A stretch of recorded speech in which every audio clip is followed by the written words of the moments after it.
The vast majority of the Israeli public supports this genocide. Months into the genocide, polling showed that over 95% of Jewish Israelis supported the IDF's actions. No shit, they're gonna say that they don't feel like it's enough. This happened less than a month after. This is the most recent thing that I've been able to find. 72.5% of Israelis believe Netanyahu should take responsibility for October 7th and resign. 17 months later, and nothing has really changed. This statistic isn't even accurate. It's typically bad form to cite street interviews as being some meaningful indicator of widespread attitudes, but again, with Israel, it's just different. Dude, he's admitting that he knows that he shouldn't be using that information. A group of Israeli prison guards were placed under investigation after security camera footage leaked showing them gang-raping a Palestinian prisoner. The Israeli public reacted in uproar, not because of what they were alleged to have done, but because they were potentially going to be punished for it. It is far-right Israeli groups, just like we have far-right groups in America. This is Noah trying to say that all Israelis are complicit for the acts of Netanyahu. Thank you to ExpressVPN for sponsoring this video. It was a VPN company that happens to be owned by an Israeli billionaire with a... Oh no, we're doing the JQ!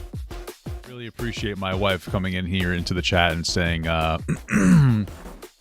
H3 waiting room. H3 React. Papa got H3 React channel. Haha. Very funny. Thank you, baby. Enough, guys. We're doing this now. It's time to get into the party. Let's get into the party and let's also start the party. Get this party started, okay? Yeah, Noah Samsen made a video about Ethan and other people too. I think who else is in the thumbnails? A lot of cute guys, I guess. Oh, there's a disgusting person Destiny, but then there's Lonerbox, Turkey Tom, Mudahar, Ethan Klein. Okay, cool. So mostly decent. Anyway, obviously Mudahar's also a bad guy because Nicholas Diorio hates Mudahar for no reason. I still don't understand why. What a bad guy. You know what I mean? He's sitting here kissing half the girls on YouTube, but he doesn't like the Mudahar. It's crazy.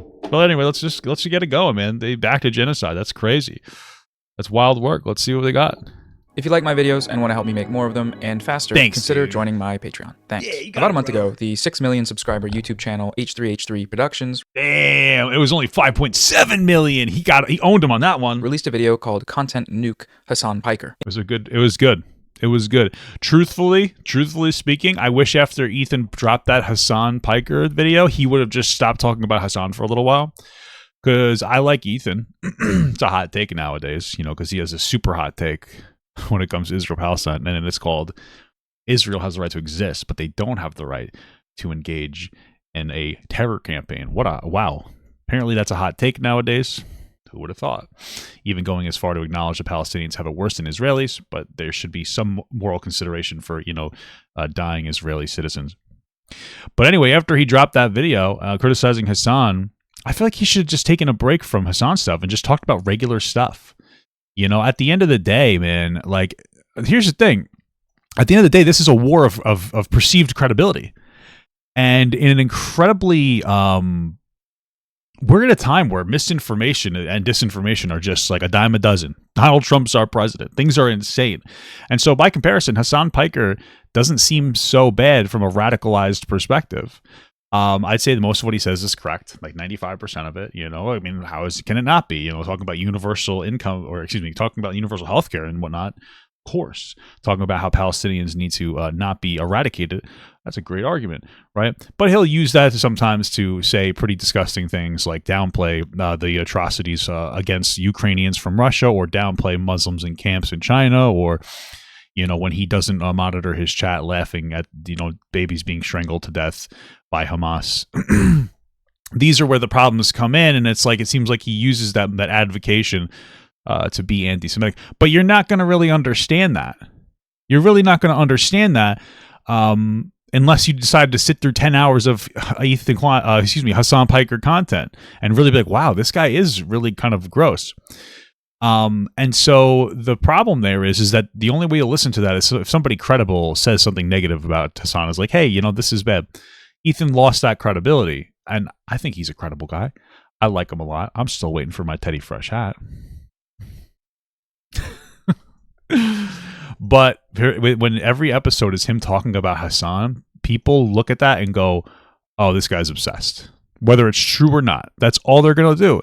And so I feel like Ethan has more to offer than constantly talking about Hasan or Hasan orbiters like, Frogan, somebody who just watches like Cake Boss or something, or live reality TV on her Twitch and then begs for money, or Denim, somebody who nobody would pay attention to if she put her small tits away, or Bad Empanada, just pretty sure married his cousin. you know, it's just like, draw your audience in with good content about other stuff, your typical shit, and then every once in a while when you drop your Hasan perspectives, people will be more willing to listen. That's at least how you would operate from the battle of optics. That's what I'm saying. I don't think Ethan's credibility is gone forever. I think that he could generate it back in like a year's time. That's just me. I just wanted to say that. I feel like something I just felt like I wanted to say. So In this video, the host, YouTuber Ethan Klein, alleges that the political streamer Hasan Piker is an extremist that supports terrorism and terrorist groups. yeah, he does. And over time, I started to learn that my co-host, he really likes terrorists. Promotes anti-Semitism and is radicalizing his viewers to do the same. He accuses Hasan of being a rape denialist and goes on to accuse him of prolonging what he calls the Israel-Palestine conflict with his radical views. Well, I think it's more of that he didn't actively support Kamala Harris, which Trump is obviously a horrible pick if you want to advocate for Palestinians. This conflict will never end until people realize that Palestinian liberation and Israeli security are not mutually exclusive. You need both, and it can be done, but not while people like Hasan lie, propagandize, and incite hate. It's people like him. That's probably true. Him, I think Hasan likes that this conflict's going on. His views were starting to dwindle until this whole October 7th situation happened, and then his views went back up. If you don't think that he's loving every minute that Israelis or Palestinians kill each other, you're dumb as fuck. Ironically, that I'm just saying. prolong the conflict indefinitely. In this video, Ethan also criticizes Twitch, the platform that Hasan streams on. Yeah, because they had blocked Israelis from making new accounts for like a year. Accusing the company of having a systemic problem of anti-Semitism. He cites the company's open support of Hasan, its sponsorship of a live event that Ethan claims was anti-Semitic. It was a tier list from literally Arab to this is Jewish. This is a Jewish dog whistle. Loves Sabra. Like Sabra's is the very popular hummus brand, Israeli hummus brand, and it's also another word for like a naturalized Israeli person. I feel like this is indefensible, blatant, obvious anti-Semitism. And even if you don't think that they were trying to be anti-Semitic, which they obviously are, you could just say like, hey, optically, this looks like a dog whistle. We shouldn't be saying stuff like this. This doesn't help the cause. Is that a hot take or what? And this was greenlit by Twitch to appear on their main stage. And its alleged discrimination against Jews through a recent ban on new account signups from Israel. So yeah, the ban was going, it's not recent, it's for like a year. I'm going to tip my hand a bit here and say at the outset that this video is quite possibly the worst video I've ever seen. It's plagued It's pretty good. with factual errors, Not really. misrepresentations, contradictions, and overt pro-Israel Bush-era U.S. State Department propaganda. For a more thorough breakdown of all of this video's problems, Make sure you go to Bad Empanada. Definitely go to Bad Empanada. That's the guy you gotta advocate for. The guy who is now on Hasan's shit list for making a video critical of Hasan again, because that's how these things work. Hey, how about if we want to see the debunkings? Why don't we just have Hasan debunk it by watching it live and then using his millions of dollars to pay people to help him put together a video essay debunking everything that was said if he was so right about it? Is that a difficult thing to do? I'd recommend the YouTube channel Bad Empanada. He's gone point by point with these and debunked them, many of them months prior to the release of Ethan's video. Hasan himself has also responded to most of these claims. No, he hasn't. He hasn't responded to any of the claims. Hasan pulls up clips that aren't even part of the video and says, see, Ethan's a bad guy. What are you talking about? Also months ago. I will leave these videos linked below in a playlist. Given the existence of these dozens of other responses, I'm not here to repeat their arguments. You can just go watch them. No, the real reason I'm talking about Ethan's video today is less about what he says in it and more about what he doesn't say, the things he chooses to leave out. Save for a passing mention of an outdated, vastly underestimated death toll of Palestinians in Gaza, Ethan literally says the Palestinian plight is worse than the Israeli one in his video. What else does he need to mention? I truly don't understand. Ethan omits the Palestinian side of the story entirely.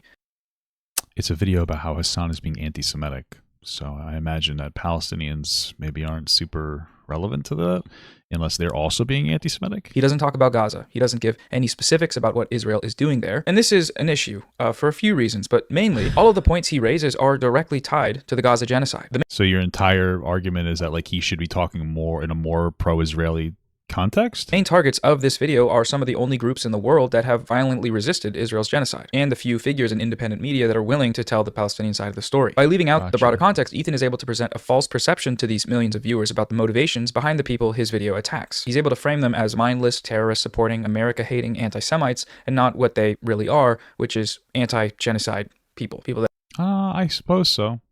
that are against genocide. Western media manufactures consent for large-scale terror operations across the globe in a number of ways. There are more overt forms, like atrocity propaganda. There are also more subtle ways, like deceptively framing information, using passive language, and creating false perceptions about conflicts through things like burying the lead and lies by omission. All of these tactics are present in Ethan's video and the wider online smear campaign that motivated it, but it's that last thing that I think does... Well, it's interesting because I'm just going to kind of skim through Ethan's video, which I think is like, I've read the whole thing you could watch from start to finish. I don't really think that this is quite the best representation. Let's just get like a little recap, shall we? We start with the silly little joke about communism. Then we kind of roll forward about how Ethan is fat and they were friends for a while and he has a bad tattoo of some dead dogs. More of Ethan is fat. The fact that they had worked together before, that they've had conversations before, that he has a very anti-Western attitude, that it's not necessary, that's literally anti-West to such a degree that he will justify Muslim death camps in China. They have some debates. Part of this has to do with the way that Hasan will disingenuously, like, see, here's part of it where he justifies Uyghur Muslims being killed in camps, downplaying that significantly, downplaying Ukraine as part of that, then lying about different aspects of what was going on, like bombing a hospital when it wasn't them in this one instance, going on and on and on. Which one is this? Oh, this is when, then it goes on to talk about how when they were more friendly, he would refuse to monitor his chat. Hasan would monitor his chat or Discord against Ethan. Ethan's whole thing here was, hey, like, don't say things that are horrible. People are calling him a baby murdering genocidal lover, despite the fact that even Hasan says he knows that he's not, but he can't do anything about his chat, calling him one, despite the fact that Ethan obviously isn't one. That's a lot of the focus there. We go on. Hasan doesn't really, I remember this is a part where Hasan doesn't really know where anything is on a map, despite the fact that he constantly pretends to advocate for them. This is one of Hasan's weird fans stalking Ethan. There's proof that it's his fan. This is when he pulls somebody on to talk about how amazing and okay this the hijacking of this ship is, because it's helping, because it's a ship that's helping Israel, even though it had nothing to do with Israel. Here's Hasan saying terrorist groups are pretty chill and cool.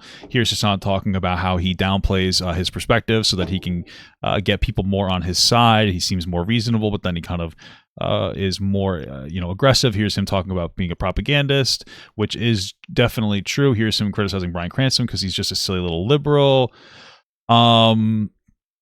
This is him talking about how people should be careful about associating with Hasan in a more mainstream context.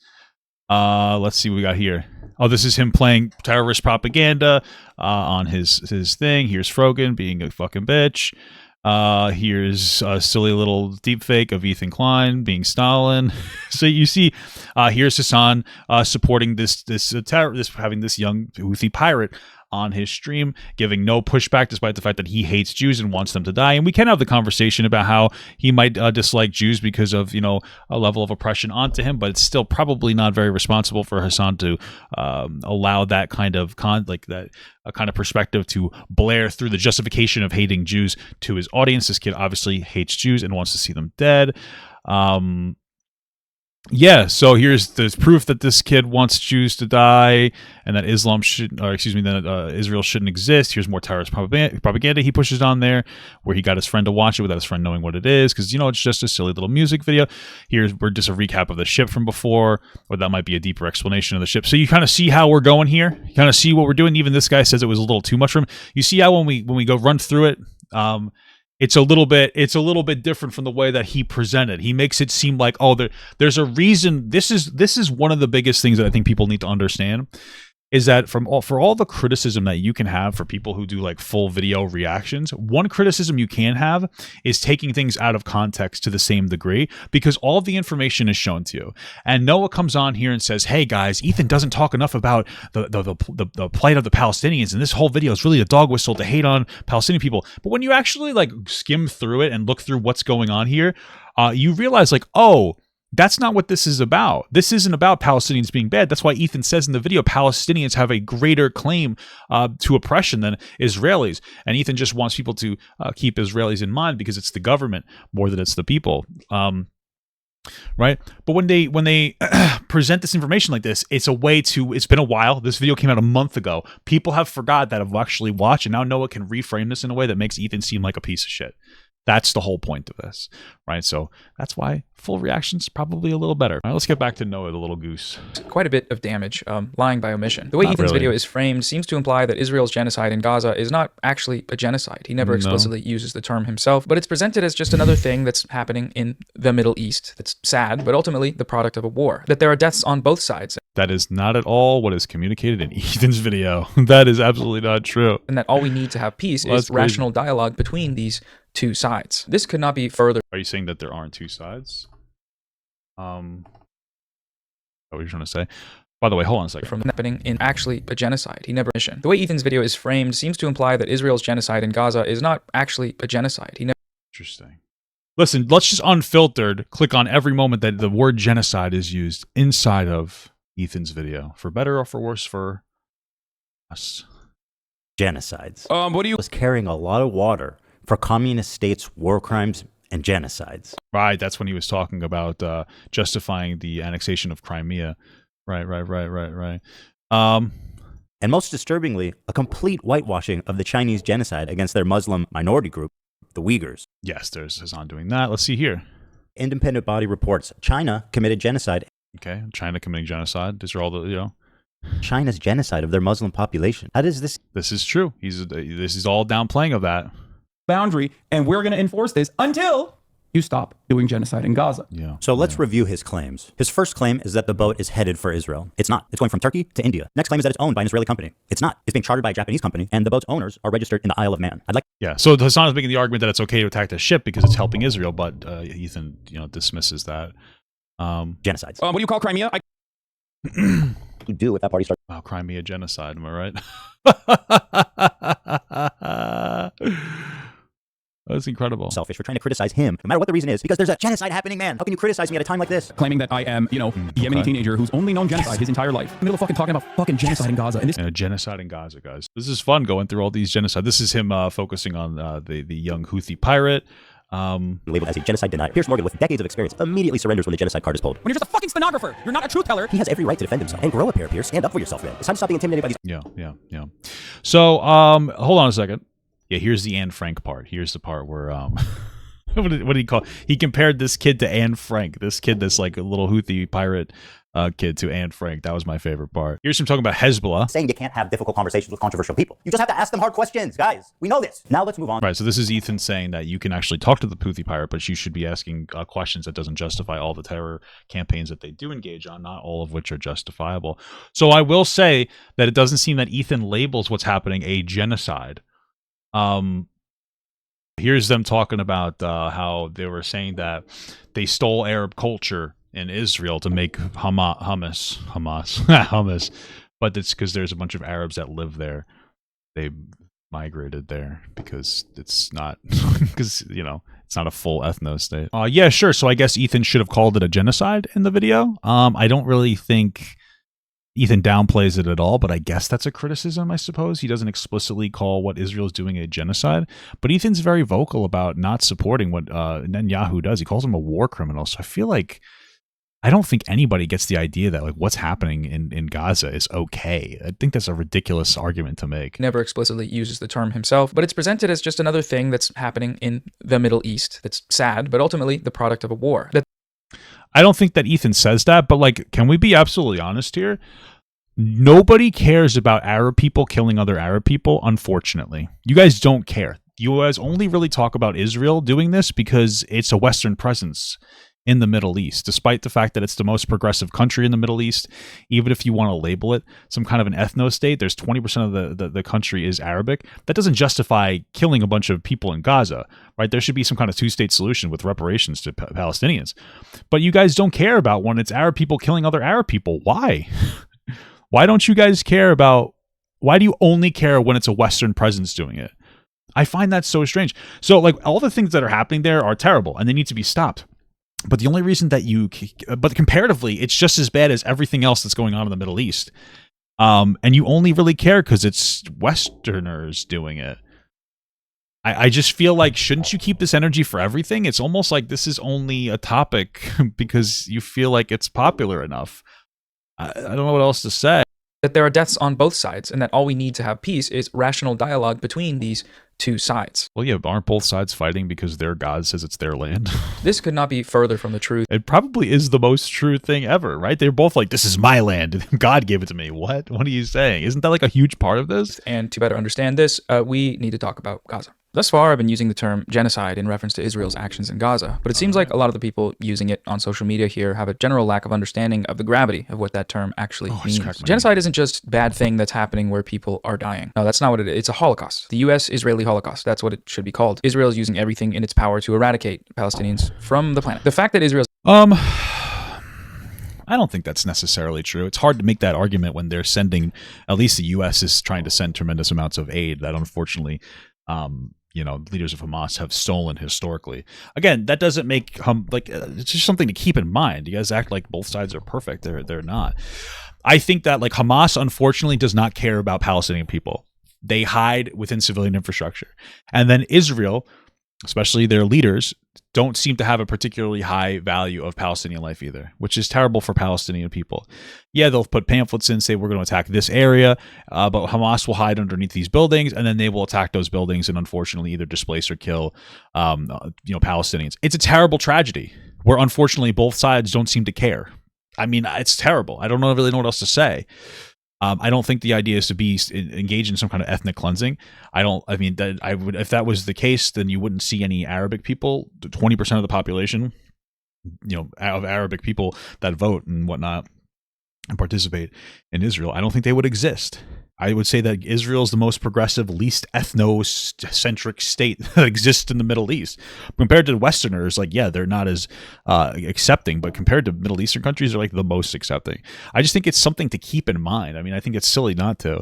Those actions in Gaza amount to genocide isn't controversial. Not among the experts, at least. This is the near universal consensus among top human rights groups and humanitarian organizations operating on the ground in Gaza that Israel is committing genocide, countless war crimes, and crimes against humanity. When did Ethan say that they weren't? There is the Amnesty International report, a 300-page report that accused Israel of genocide in Gaza. There was the Human Rights Watch report accusing Israel of crimes against humanity and genocide in Gaza, specifically through the intentional deprivation of access to clean drinking water. The United Nations, Euromed Monitor, Doctors Without Borders, the International Ethan never says that this is false, Will. Committee of the Red Cross, Israeli human rights groups like B'Tselem, various Holocaust scholars, they're all saying the same thing. Last year, the International Court of Justice ruled that the case for Israel's genocide in Gaza This has nothing to do with Ethan. He agrees with all this. You're just saying things.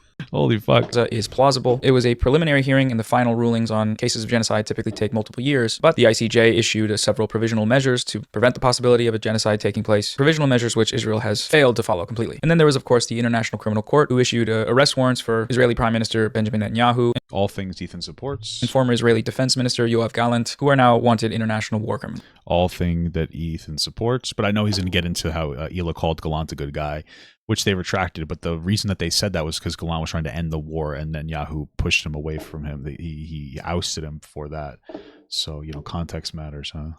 Towards the start of his video, Ethan mentions a death toll figure of 40,000 Palestinian people. Of course, if you compare the raw numbers, Gazans have lost a lot more than Israelis. 40,000 people have died, and neighborhoods have been completely flattened during this war. The figure... Just to be clear, you just went on a whole thing about how Ethan wasn't acknowledging that there was some form of a genocide, and that's him literally saying that it's worse for Palestinians. Don't you think that hurts your narrative a little bit? Especially since Ethan literally says the words that it is worse for Palestinians there. Here he cites is wrong. It's just wrong. Oh, why doesn't he play the rest of what Ethan says there, though? I feel like that's super important, no? Wouldn't it be? Why not play the whole thing here? The magical bullets is not perfect. Of course, if you compare the raw numbers, Gazans have lost a lot more than Israelis. 40,000 people have died, and neighborhoods have been completely flattened during this war. And while we should keep their plight at the top of our minds at all time, it also doesn't mean that we should disregard the lives of the Jewish people who are also affected by this, even if their suffering on the whole is not as great. Some of you may...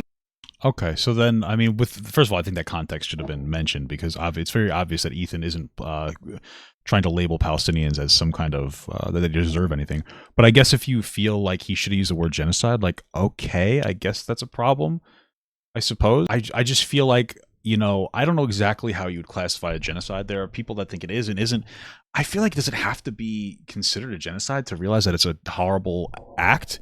Ethan at the very least acknowledges that it's disgusting what's happening. He's acknowledged that for years and years, that those people have been boxed into Gaza, even since the Frenemies podcast.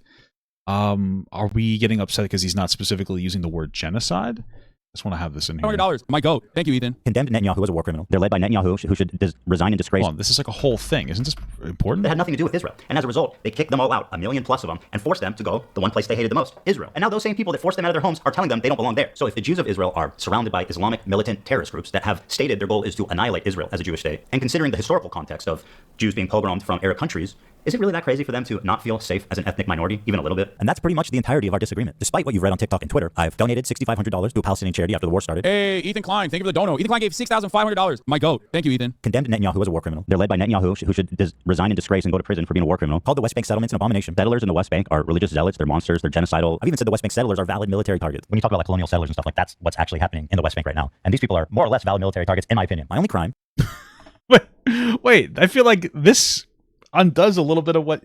Does this not undo the whole narrative? I feel like this undoes like some of the narrative that fucking Noah is spouting. All right.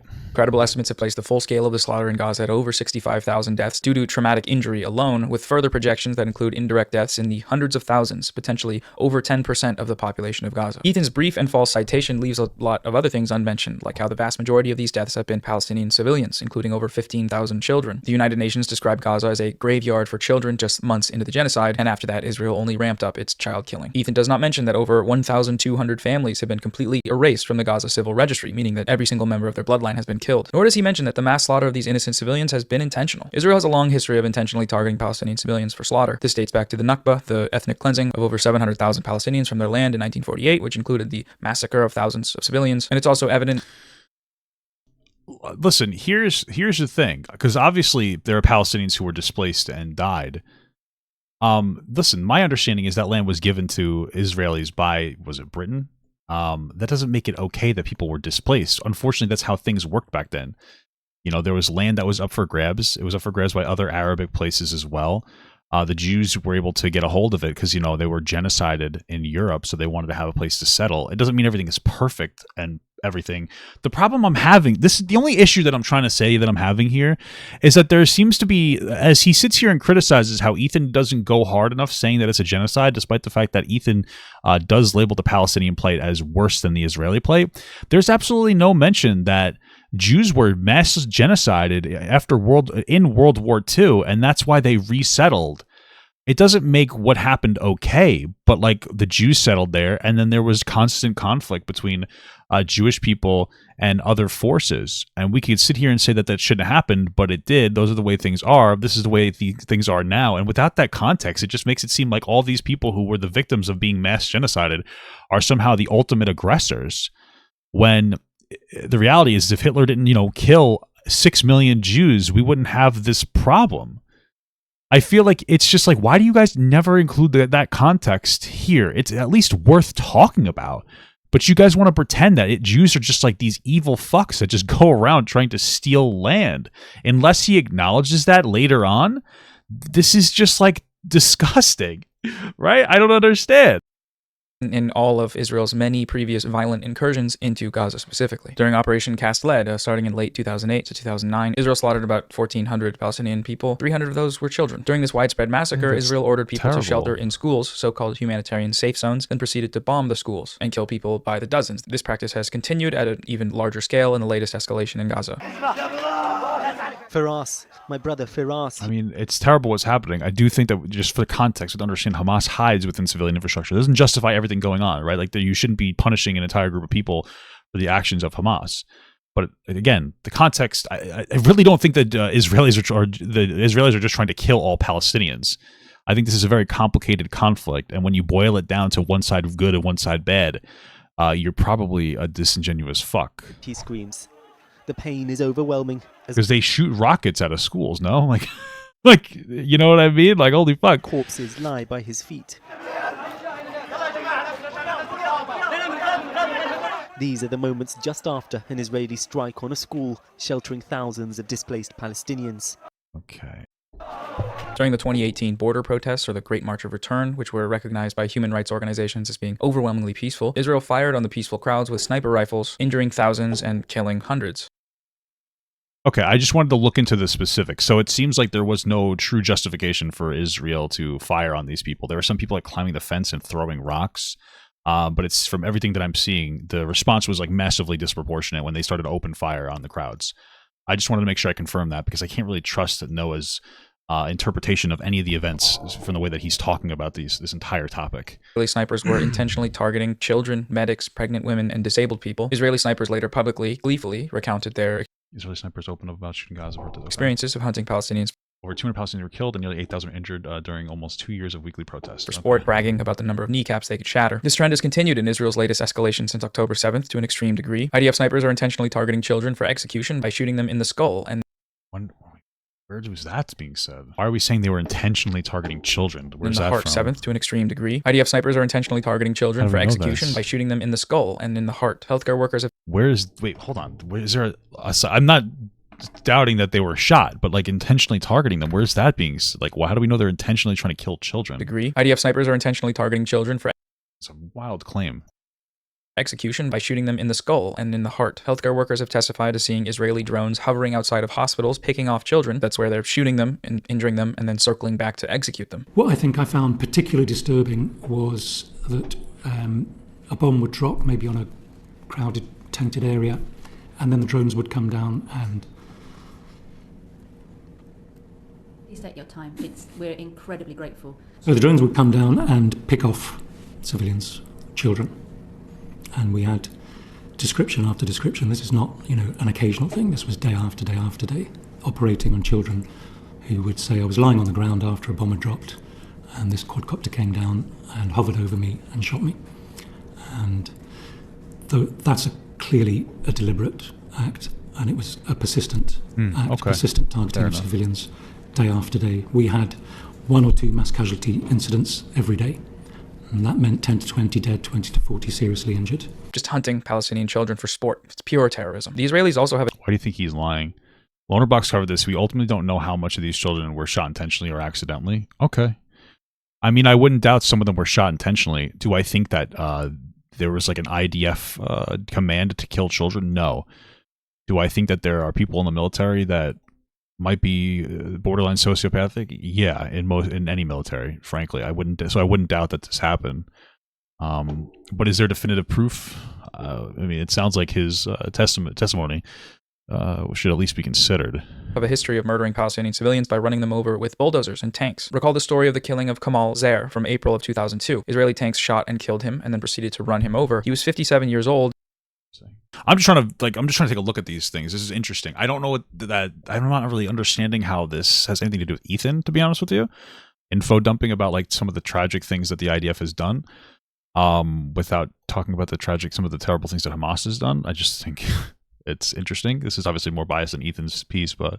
From April of 2002. Israeli tanks shot and killed him and then proceeded to run him over. He was 57 years old, wheelchair-bound, and waving a white flag. Another prominent case of this was Rachel Corrie, a 23-year-old American peace activist who was murdered by an Israeli bulldozer while protesting the destruction of Palestinian homes in Gaza. Israelis, for years after her murder, celebrated the day by making pancakes with Rachel Corrie's face painted into them. In the like all people were doing that? latest years after her like everybody in I don't know, man. It's just you're murder celebrated by an Israeli bulldozer while protesting the destruction of Palestinian homes in Gaza. Israelis, for years after her murder, see, this is where it becomes a problem. It's because like when Ethan talks about this topic, he talks about Hamas and the atrocities they commit as separate from Palestinian people.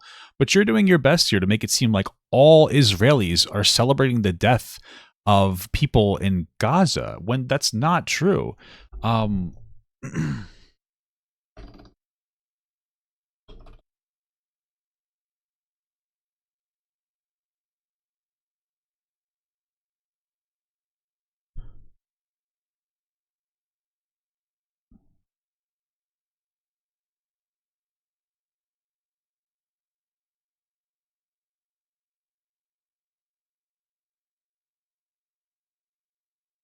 Oh shit, I never even paused this.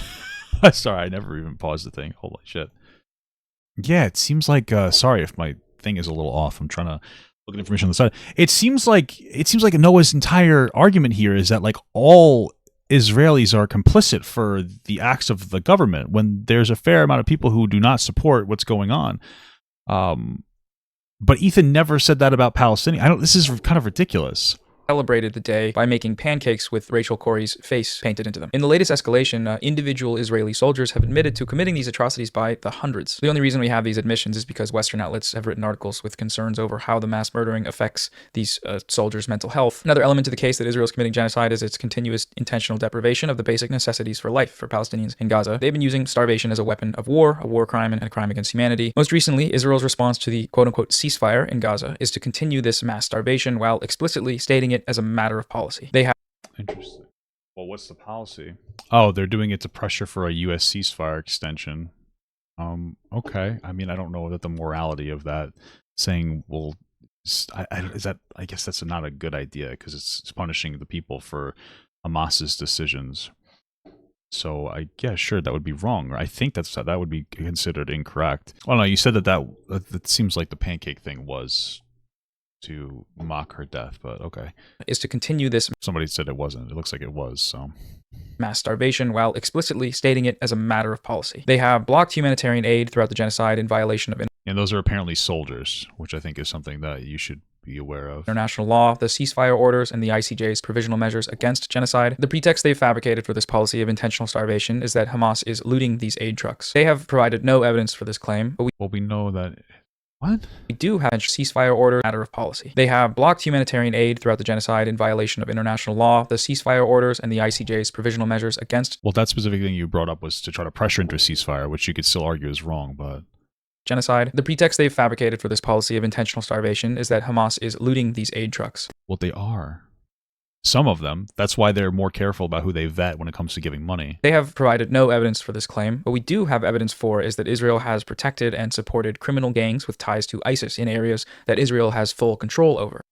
Okay, this is a claim that a particular aid group made about how gangs are Israeli controlled. I wonder if they have actual evidence that they're Israeli controlled. Okay, apparently, let's see. An internal United Nations memo obtained by the Washington Post concluded last month that gangs may be benefiting from a passive, if not active, benevolence or protection from the IDF forces. One gang leader, the memo said, established a military-like compound in the area, restricted control and patrolled by the IDF. Interesting. So there might be some credibility to this. It doesn't say that for a fact that it is happening, but that could be. This is aid organizations say Israel authorities have denied most of their requests for better measures or safeguard convoys, included appeals for safer routes, more open. Okay, so yeah, so it sounds like they're not being super forthright. So sure, this could be a reasonable criticism. And these groups have been looting aid trucks. Don't wave past the local crime families part. Well, I'm not really wave pasting it. I mean, generally speaking, when situations like this happen, you're going to unfortunately see like a rise of like different thieves and looters. I'm more focused on the potential that the IDF is like allowing it to happen. You could make an argument that it's unfortunate, typical corruption from not necessarily the entire IDF force, but some individuals that want to like make money by allowing these looters to engage, which I wouldn't doubt is true. But you know, it's not 100% fact. Wouldn't doubt it. I just feel like I wanted to expand on the claim here. Israel is intentionally depriving Palestinians in Gaza of access to clean water. Oxfam reported that Israel has destroyed over 1,000 miles of water and sanitation networks, leaving less than 7% of pre-war water levels in Rafah and North Gaza. Israel has also partially or entirely destroyed over 80% of water and sanitation infrastructure in Gaza, including all 6 of its mainline wastewater treatment plants. Brutal, violent attacks on the healthcare system are another aspect of the genocide. They've damaged or destroyed every single hospital in Gaza and murdered countless medical workers, doctors, nurses, rescue workers, and healthcare staff. They've kidnapped doctors and held them without charge, where they've been tortured. Dr. Adnan al-Bursh, Gaza's leading orthopedic surgeon, was kidnapped by Israeli soldiers, brought to an Israeli prison, and then reportedly raped to death. The latest UN reports have concluded that over 90% of the buildings in Gaza have been severely damaged or completely destroyed. If you watch any of the footage coming out of Gaza, this is made quite clear. Israel's destruction includes every single school, hospital, mosque, cultural center, church, residential areas. Everything has been bombed. It's estimated that it will take a minimum of 15 years to remove the debris and unexploded ordinances from the Gaza Strip. That's just removing it, by the way, not rebuilding. In September, the UN released an estimate that because of Israel's illegal and inhumane blockade around Gaza, which regularly limits the transfer of things like concrete into the Strip, fully rebuilding Gaza will take 350 years. Gaza is about 20. Don't worry, guys. You guys You guys allowed Trump in office. He'll turn it into a bunch of luxury hotels. Don't worry. 25 miles long and 5 miles wide. It is one of the most densely populated areas on Earth. It is in this area that Israel has dropped equivalent to that of multiple nuclear weapons. So we already knew, we don't know the specifics of this, but we already knew the majority of this. We already knew the majority that Israel, or Netanyahu specifically, has decided to take the October 7th massacre of Jewish people and turn that into a justification to engage in a war, basically, with Hamas that is disproportionate, which is a massive disproportionate response. I don't really see how this has anything to do with Ethan. Like, did you want him to spend an hour and a half talking about this? I don't understand. Like, what's the criticism here that you could Hasan could basically do whatever he wants as long as he says that Palestine is good? What Ethan has to make a 3.5 hour long documentary before he just criticize Hasan for downplaying non-Western backed genocide, because that's the problem. Is Hasan is totally chill with genocide as long as it's not as long as a Westerner is not engaging in it, it's totally fine. It's okay if Russia does it, it's okay if China does it, but if the U.S. does it or Israel does it, it's a tragedy. I don't understand. Okay. Israel has done this with full knowledge that over half the population of Gaza is children. So no, this isn't just a case where 40,000 people died.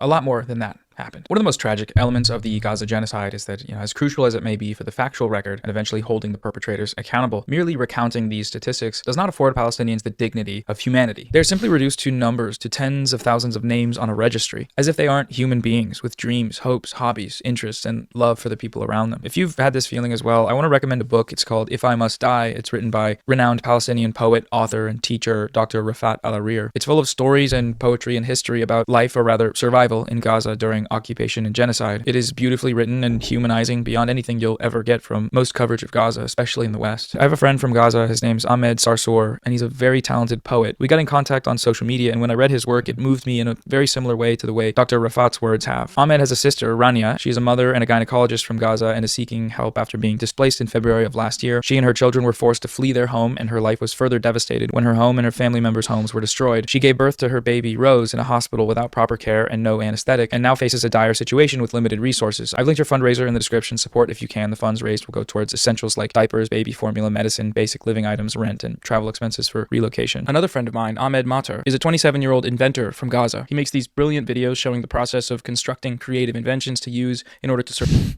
that an invention? We used to do that at camping. Okay, whatever. It doesn't matter. Survive in Gaza. After the so-called ceasefire was implemented, Ahmed and his family returned to their home in the north, only to find that it had been... You showed it. I'm not... Tragedy, terrible. You showed us his invention being a can of beans that he turned into a stove. Okay, I don't know. It doesn't really matter what I'm saying. I just you're saying he's an inventor. I don't know. Looted, vandalized, and destroyed by the occupation forces. Support his campaign if you can. I will leave these fundraisers as well as a link to Dr. Al-Arir's book in the description. The book is devastating, though, especially considering the fate of its author. Dr. Rafat was killed by Israel in a targeted assassination in December of 2023. He was... damn, is that true? I'm just reading this. I'm just reading the Israeli airstrike that killed this doctor had several members of his family, was apparently deliberate. Okay. Apparently, do we know if it was deliberate, or are we just making the assertion that maybe it was deliberate? It could have been deliberate, but I need more than apparently. I'm sorry. I'm not trying to be that guy because it's terrible that he died, but this whole thing is that it must have been deliberate because the apartment where his family was sheltered was bombed, and some Israeli accounts online were saying that he was sending him death threats. I just feel like it could have been deliberate. But random Israeli accounts on Facebook saying, "Hey, we're gonna get you, or we're gonna kill you," is the same as the IDF saying. It doesn't even make this is the problem. This entire video, there's a portrayal of information that's just so untrustworthy. It's insane that the first quarter of this video is Ethan didn't do a 5-hour long documentary about how horrible people in Gaza are having it. He just acknowledged that it was terrible and didn't give you specific information. And it's the videos about how Hasan the videos about how Hasan doesn't care about genocide unless it's from a Western perspective, and how Hasan weaponizes the atrocities going on in Gaza in order to virtue signal, which is what this video, the energy of that this video is giving me. It's insane. I'm trying to sit here and I want to learn and engage with more information, but I'm making sure I check everything that's being said, and it's just constant narrative after narrative after narrative that you're just latching onto without like showing us the information in an unbiased way. It's just frustrating when you engage with shit like this. You know, like, you're not a reliable narrator. You can't be trusted when it comes to your portrayal of information, because clearly you're not just making mistakes. You're intentionally pushing information in a particular way to push a particular narrative. That's what this entire video has been so far. He was killed alongside his brother Salah, with his son Muhammad and his sister Asma, and 3 of her children. This came after having over 30 members of his and his wife's family slaughtered by Israel over the course of their lives. What these numbers also fail to communicate is the weight and depth the effects of this crime has had and will continue to have for generations. To speak only... Where are we going to get to the Ethan part? Is any of this, like... I'm not trying to be rude. Is any of this... There's, like, no criticism of the actual video, other than he hasn't explicitly used the word genocide, and then talking about what's going on in Israel and Palestine. Of the children of Gaza, they will forever hold the wounds and trauma caused by Israel's genocide in their minds and hearts. It was reported that when asked, over half of the children in Gaza expressed a desire to die. Many of them already held such wounds, though, of course. But in terms That's terrible. Wow. That's terrible. That when asked, over half of the children in Gaza expressed a desire to die. Many of them already held such wounds, though, of course. But in terms of sheer scale and intensity, what we're seeing now is incomprehensible, except to those experiencing it. Throughout these 17 months of genocide, the international community has left the people of Gaza to languish and die. If there's anything we've learned about Israel in the past 100 years, it's that there is no crime they can commit that won't go unpunished, up to and including genocide. In the latest escalation, again, the world has watched this happen and done nothing. And some have, of course, actively made this genocide possible. Most notably, that would be the United States government. The US and the Biden administration is fully complicit in this genocide. They've repeatedly sent billions of dollars in weapons shipments and provided military and diplomatic support. Over 80% of the killing machinery that has been used to slaughter Palestinians in Gaza has been provided by the United States government. They've also provided rhetorical... Yeah, I mean, the reality is the reason that the United States, as the United States, are so supportive of Israel, despite the fact that not everything they're doing is okay. And just to be clear, there is a general push, at least from Democrats, to try to reel in Israel. Not saying that it's working, but Trump clearly has no interest. The reason that we support them so much is because they are the strongest and really only Western presence that we have in the Middle East that helps us when it comes to just general surveillance over there, information, and just having the presence. Absolutely, the United States is not the best in the world, but at the end of the day, I don't think it's a bad thing that we try to culturally push ourselves into the Middle East. They're even the more financially stable areas in the Middle East are extraordinarily oppressive to women, children, and LGBTQ people. That doesn't mean that like Gaza deserves to be destroyed. I'm not saying that at all, right? There needs to be more humanitarian aid, but I would love to spread more Western values over there because they don't treat their people well, right? And that's kind of part of the reason we're over there, to spread our influence for surveillance, to stop different terrorist organizations. Yes, we absolutely have a part to play in some of the creation of them, but I think it's overall a good thing that we exist there. Doesn't mean that everything is okay. Rhetorical and diplomatic support by whitewashing Israel's crimes against humanity, laundering Israeli atrocity propaganda, and denying and dismissing genocide allegations. That last one should come as no surprise, given that a genocide ruling against Israel does also implicate the United States in the crime of aiding and abetting genocide, since they sent the bombs that made it possible. The ICC is already being urged to investigate Joe Biden and Antony Blinken for their role in perpetrating this very crime. These actions have shown the U.S. to be acting in violation of both domestic and international laws by sending weapons to a regime that is actively and intentionally blocking access to humanitarian aid against a civilian population that they are occupying, and ignoring the arrest warrants issued by the International Criminal Court against Netanyahu and Gallant. This is just another plot on the long chart of the US and Israel's position as rogue states in the international community. There's a comment I saw on Ethan Klein's video. It read, "I feel like a lot of people can't separate Israelis and the Israeli government, and the same with the other side. Like, you are allowed to hate on the people who actually kill people and not hate the innocent adults and children that are being killed from both sides." This is a popular framing among liberals and liberal outlets, that we should separate the Israeli people from the actions of their government. While there are some shouldn't we? Don't you separate yourself from the actions of our government? examples from the past where this may be true, such as the case of the American public's attitudes toward the end of the Vietnam War, which diverged from their government, the same cannot be said in the case of Israel. The vast majority of the Israeli public supports this genocide. Months into the genocide, polling showed that over 95% of Jewish Israelis supported the IDF's actions, with a majority of those indicating that the IDF was not using enough force in Gaza. Hold on a second. There's something wrong with this, specifically because this comes right after October 7th. No shit, they're gonna say that they don't feel like it's enough. This happened less than a month after. We're 2 years after what? Dude, this is the most disingenuous part of this entire video. This is the most disingenuous part of the entire video, and this is Noah trying to say that all Israelis are complicit for the acts of Netanyahu. These statistics say that, generally speaking, the people in Israel are okay with the response going into Gaza right after October 7th happened. We're 2 years later. Like, that's like saying that, like, it's an emotional time for them. This is why. What? I'm trying to find like a response in like statistics, but I specifically remember seeing Hasan talk about how like a majority of Israelis don't like Netanyahu. So I'm so confused on this. Okay, so I'm like looking into stuff and trying to figure this out. Apparently, this is as of today. This is the most recent thing that I've been able to find. 72.5% of Israelis believe Netanyahu should take responsibility for October 7th and resign. So like you're showing us information of what happened immediately at, like right after they were attacked, and you're trying to make it seem like all Israelis like deserve to take the blame and by extension deserve to basically be wiped out because of what Israel's doing, the government's doing, Netanyahu's doing, that is apparently incredibly unfavorable inside of Israel. Wait, that's what are you trying to say here? By this logic, this says that 2/3 of Palestinian respondents say they support Hamas, support the Hamas-led October 7th attack. Does that mean that we should hate them? We're kind of getting into like really murky territory, are we not? Isn't this like disgusting? Of Jewish. Yeah, he's just arguing the genocide's going the wrong way. What the fuck is wrong with this guy? Israeli supported the IDF's actions, with a majority of those indicating that the IDF was not guy's using a enough scumbag. force in Gaza. The force in question there being, genocide. They wanted more. It wasn't enough, apparently. 17 months That was a month after. later, and nothing has really changed. Just What is this? We just saw something that says they want him to step down. No offense, Donald Trump's a moron, but this doesn't mean that these Israeli people are bad. Just to be clear, when it comes to this poll, this is about relocating people like, we'll say Palestinians, Gazans, they say, it's nothing about killing them or putting them in like bad territory. Donald Trump's plan is what he usually does. He just lies about things, but his proposed plan is to put them in a really nice area and help them. It's not going to happen, and it's not true. But that's totally different than being like, yeah, genocide them to death. This is like, oh, at least from what I'm seeing, this is them being like, oh yeah, you should relocate them to a better area. I mean, like you just said, it would take 350 years to rebuild anyway. Wouldn't you have to relocate them?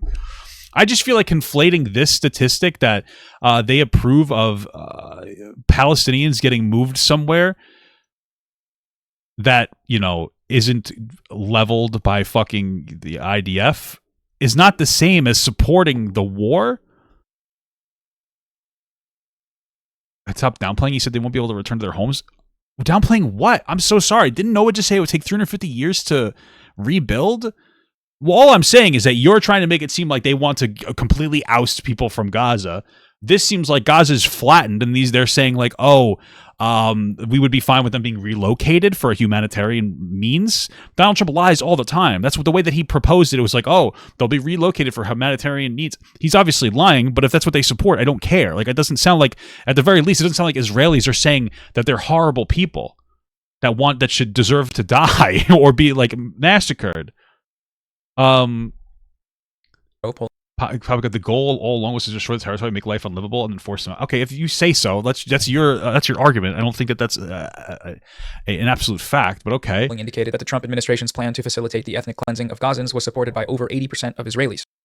You mean ethnic cleansing? This headline refers to Israelis as a whole, but that 80% support statistic is actually only the perspective of Jewish Israelis. A majority of Palestinians with Israeli citizenship, or Arab Israelis, as the Israeli government tries to call majority. It was like 54%, like half and half. What does he mean the majority?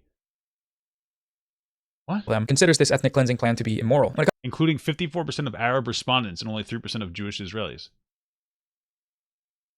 So less than 15% of Israelis believe Trump's plan is immoral, including 54% of Arab respondents. So it's like half of them said it was immoral, half of them said it wasn't immoral. But he just said the majority. Citizenship, or Arab Israelis, as the Israeli government tries to call them, considers this ethnic cleansing plan to be immoral. It refers to Israelis' administration's plan to facilitate the ethnic cleansing of Gazans was supported by over 80% of Israelis. This headline refers to Israelis as a whole, but that 80% support statistic is actually only the perspective of Jewish Israelis. A majority of Palestinians with Israeli citizenship, or Arab Israelis. The majority? I mean, I guess it's a light majority. What? Israelis, as the Israeli government tries to... everything is... There's like a narrative on everything. It's disgusting. Call them, considers this ethnic cleansing plan to be immoral. When it comes to Jewish Israelis, however, that number drops to just 3%. This should come as no surprise, given Israel's history. A country that exists on the logic of ethnic supremacy and colonization requires a certain level of dehumanization to keep its inhabitants from collapsing. I don't even... I might have to tap out of this video. Bro, I really can't handle this. This entire video is Jews bad. This is what this video is. This video is trying to make it seem like the Jews support everything that's going on. Israel supports everything that's going on in Gaza, that there is no pushback, that there isn't like 75% of Israelis don't think that Netanyahu should step down. In general, it's just saying that Israel is a bunch of settlers that murdered a bunch of people. They're horrible. They're terrible. They're the worst. They deserve to be ousted from the land. So apparently 7 million Jews should just go and die somewhere. This is all that this is. Like, I don't understand. Okay. This is all that this is. This is Noah just saying that they should just die or something. Where are they going to go? Where are they going to go? People who were genocided out of their home, out of their European homes, settled here because the land was given to them. Whether it was a good thing or a bad thing, that's what happened then. They were given the land, so they settled there, and they've been attacked ever since by other like Arabic forces. And then other Arabic Jews moved there because nobody ever likes the Jews. And now this is a state that's been enacted. What are we supposed to do? What do we do now? Do we just tell them to die? Like, I don't understand. It's just, I can't listen to Noah Samsen talk anymore. It's very clear that he thinks that he doesn't care what happens to the Israeli people. It's just fucking pathetic. This whole thing is so stupid. Wait a minute, is that true? The poll was released March 3rd. Hold on a second. But the call for ethnically displacing Palestinians from Gaza is on March 8th. Okay, wait a minute. Hold on a second. So from what I'm reading, I asked AI. From what I'm reading here is that in January of 25th, Trump proposed the idea of having Palestinians clean out, he used, the territory, either temporarily or permanently. So that was way before this. Then on February 4th, which is a day after this article even came out, he said that his plan was to permanently displace people. So this statistic isn't even accurate because this doesn't take into account, this takes into account that Trump may have been talking about it temporarily or permanently. But what's the statistic for, what are people's support on this if it is absolutely permanent? This makes it so much, this makes it so morally ambiguous. Like, this isn't even representative of Trump's actual plan. Wait, dude, Noah is such a scumbag. What the fuck? Wait a minute. These are two different things. This isn't even information of what, this isn't even information. This isn't correct. There's so much misinformation in this video. It's actually killing me. I'm not watching this guy's videos ever again. I have to constantly fact check everything that's being said. It's insane. Holy fuck. I don't know if he did it on purpose or he's just stupid. Know the weight of the reality of their rotten society. Another way to get a handle on the seemingly ubiquitous genocidal fervor among Israelis is by just talking to them. How many civilians have been killed in Gaza, from what you know? Who gives a shit? Okay, but don't you feel like, for example, children? Children grow up to be Arabs. I read the numbers last week. My memory died and went to heaven. I don't think children should suffer, but they're always casualties. And since they do a lot of pruervu, that is a natural result. I'm so sorry. If you guys know how if you guys know one of the biggest things I talk about on this channel is how deceptive, regardless of what side of the aisle it's coming from, on the street content like this is. Because you can go around for hours and hours and hours, you can talk to as many people as you want, and then you get to push a particular narrative.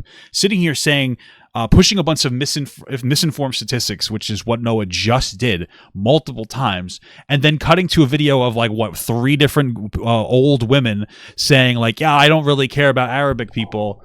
Do you really think that that's representative of the entire world? Like, I don't understand. That's like if you went to Alabama and you interviewed people and you're like, see, they're all stupid fucking Trump supporters. Not only does this have the video so far have nothing to do with Ethan Klein, but you're doing on the street content. This is the intention of on the street content is to push disinformation. What are you talking about? Oh my God.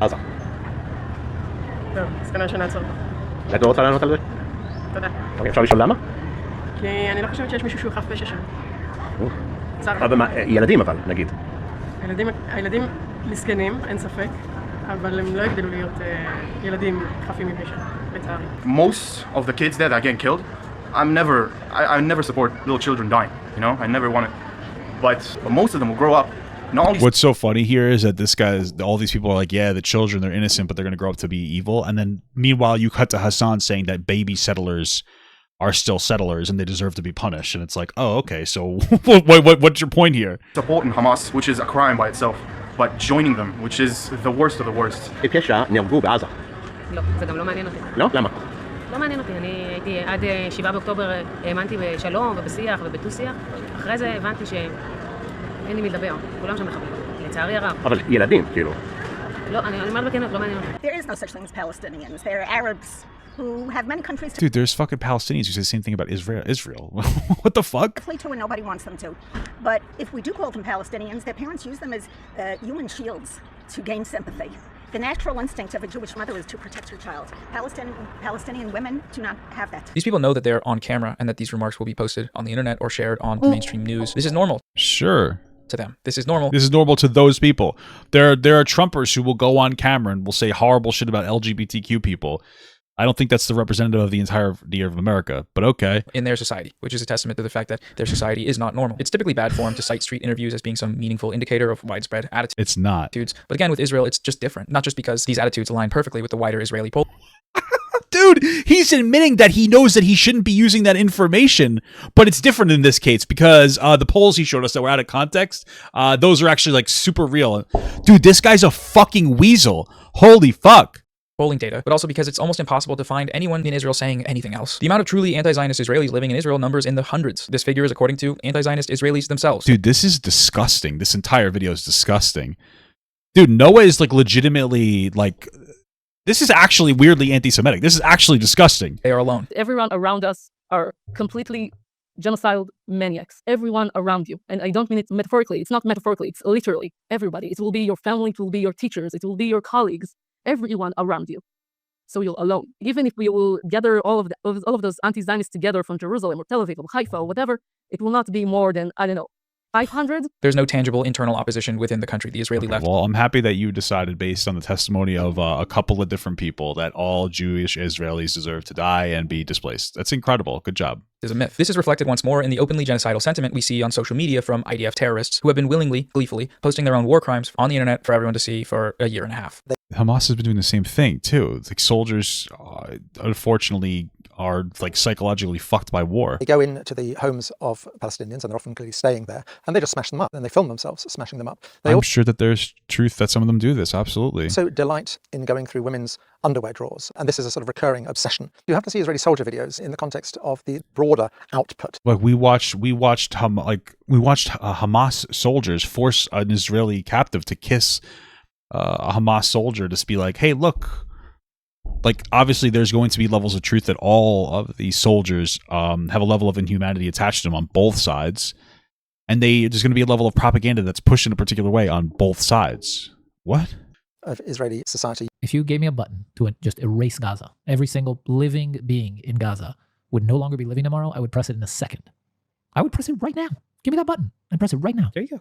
And I think most Israelis would. There's an Israeli song called "This Was My Home." Well, thank God that one guy is the representative. What they would do is this is like interesting. This is definitely some solid pro Hamas fucking propaganda here. Dress up as caricatures of obviously what they perceive Palestinians to be, being sung mockingly to people who no longer have homes. We're not looking at some sort of obscure subculture within Israeli society. This is mainstream Israeli society. People have been keeping tabs on this. There are a number of... And why do like 75% of them want Netanyahu to step down and blame him for what's going on in Gaza? If they all hate people in Gaza, I don't understand. Archives documenting the names and crimes of these Israeli terrorists. One of the most thorough of these databases was created by historian Lee Mordecai. It's called Bearing Witness to the Israel-Gaza War. It is presently over 120 pages. Bro, watching this guy disingenuously push information makes me care less and less about everything that's going on. Like, it's terrible, but this is insane. Pages long with extremely detailed footnotes. There's that one tweet that's like, hitting translate from Hebrew on Twitter is like discovering a lost page from Mein Kampf. This holds up pretty well. Here, let's try it on this tweet. The survivors of the 2025 Holocaust are proof that every trace of the murderous mutations in Gaza must be erased, from delivery rooms to the last elderly person in Gaza. 100% dead in Gaza. That there is mutations in Gaza must be on this tweet. The survivors of the 2020 This tweet has, I don't know what the ratios are, but this tweet has 200,000 views and only 2,000 likes. That seems like a really bad ratio. You're saying that everybody agrees with this message? Twitter is full of insanity, like insanely hateful and bigoted shit. You know, what? Holocaust are proof that every trace of the murderous mutations in Gaza must be erased, from delivery... Is that like a... I feel like that's a... Is what? Rooms to the last elderly person in Gaza. 100% dead in Gaza. That there is Barashi Kinneret, the host of a mainstream Israeli news channel. One more example that I found particularly striking was the right to... Dude, we have Fox News here. They're insane. Rape protests. A group of Israeli prison guards were placed under investigation after security camera footage leaked showing them gang raping a Palestinian prisoner. The Israeli public reacted in uproar, not because of what they were alleged to. Security camera footage. Israeli media airs footage showing alleged sexual abuse of Palestinian. Hold on. Particularly striking was the right to rape protests. A group of Israeli prison guards were placed under investigation after security camera footage leaked showing them gang raping a Palestinian prisoner. These That might be true, just like Hamas has raped Israelis as Israeli well. public reacted in uproar, not because of what they were alleged to have done, but because they were potentially going to be punished for it. Protests were All right, so I'm already reading this. Riots broke out and the prison was stormed by far-right Israelis demanding the release of 9 soldiers. So just to be clear, we're about to watch Noah say that it was all Israelis, and the general consensus is that what's happening is okay.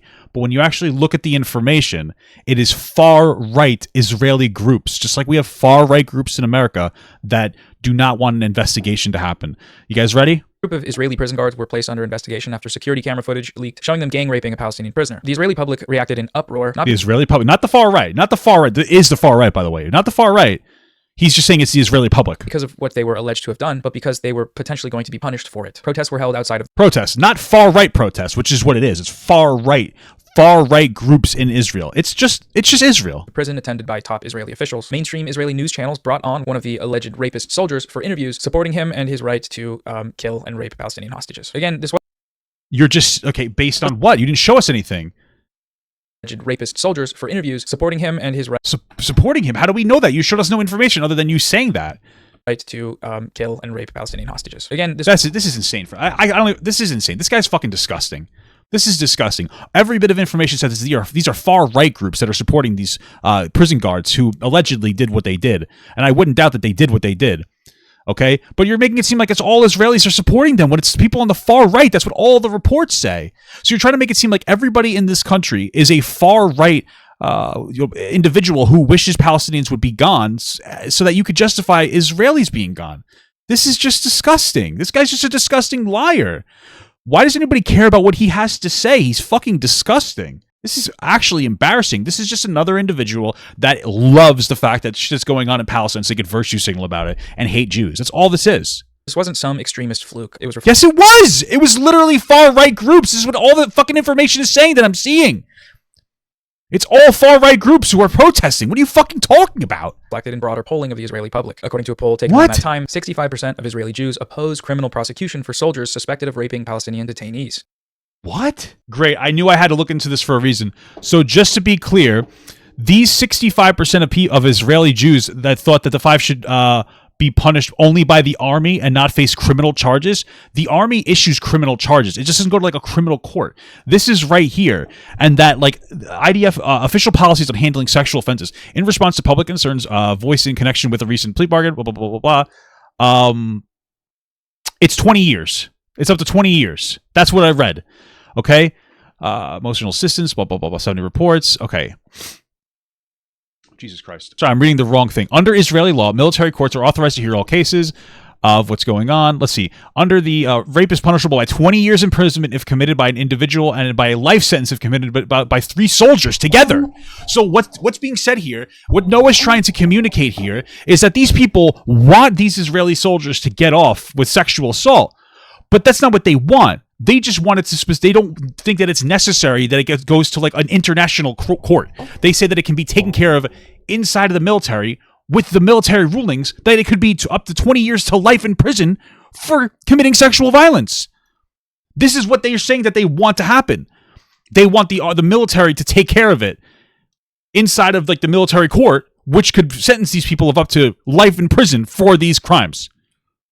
So he's trying to make it seem like these people are like, yeah, it's okay if people get raped. Oh, it's an okay tee-hee. You have Hasan talking about how it never happened and not caring that Israelis are getting raped. But the Israeli court could put these people in jail for life based on what's happening. This isn't people saying they don't deserve punishment. This is people saying that they don't deserve to go outside of the army courts or whatever you want to call it.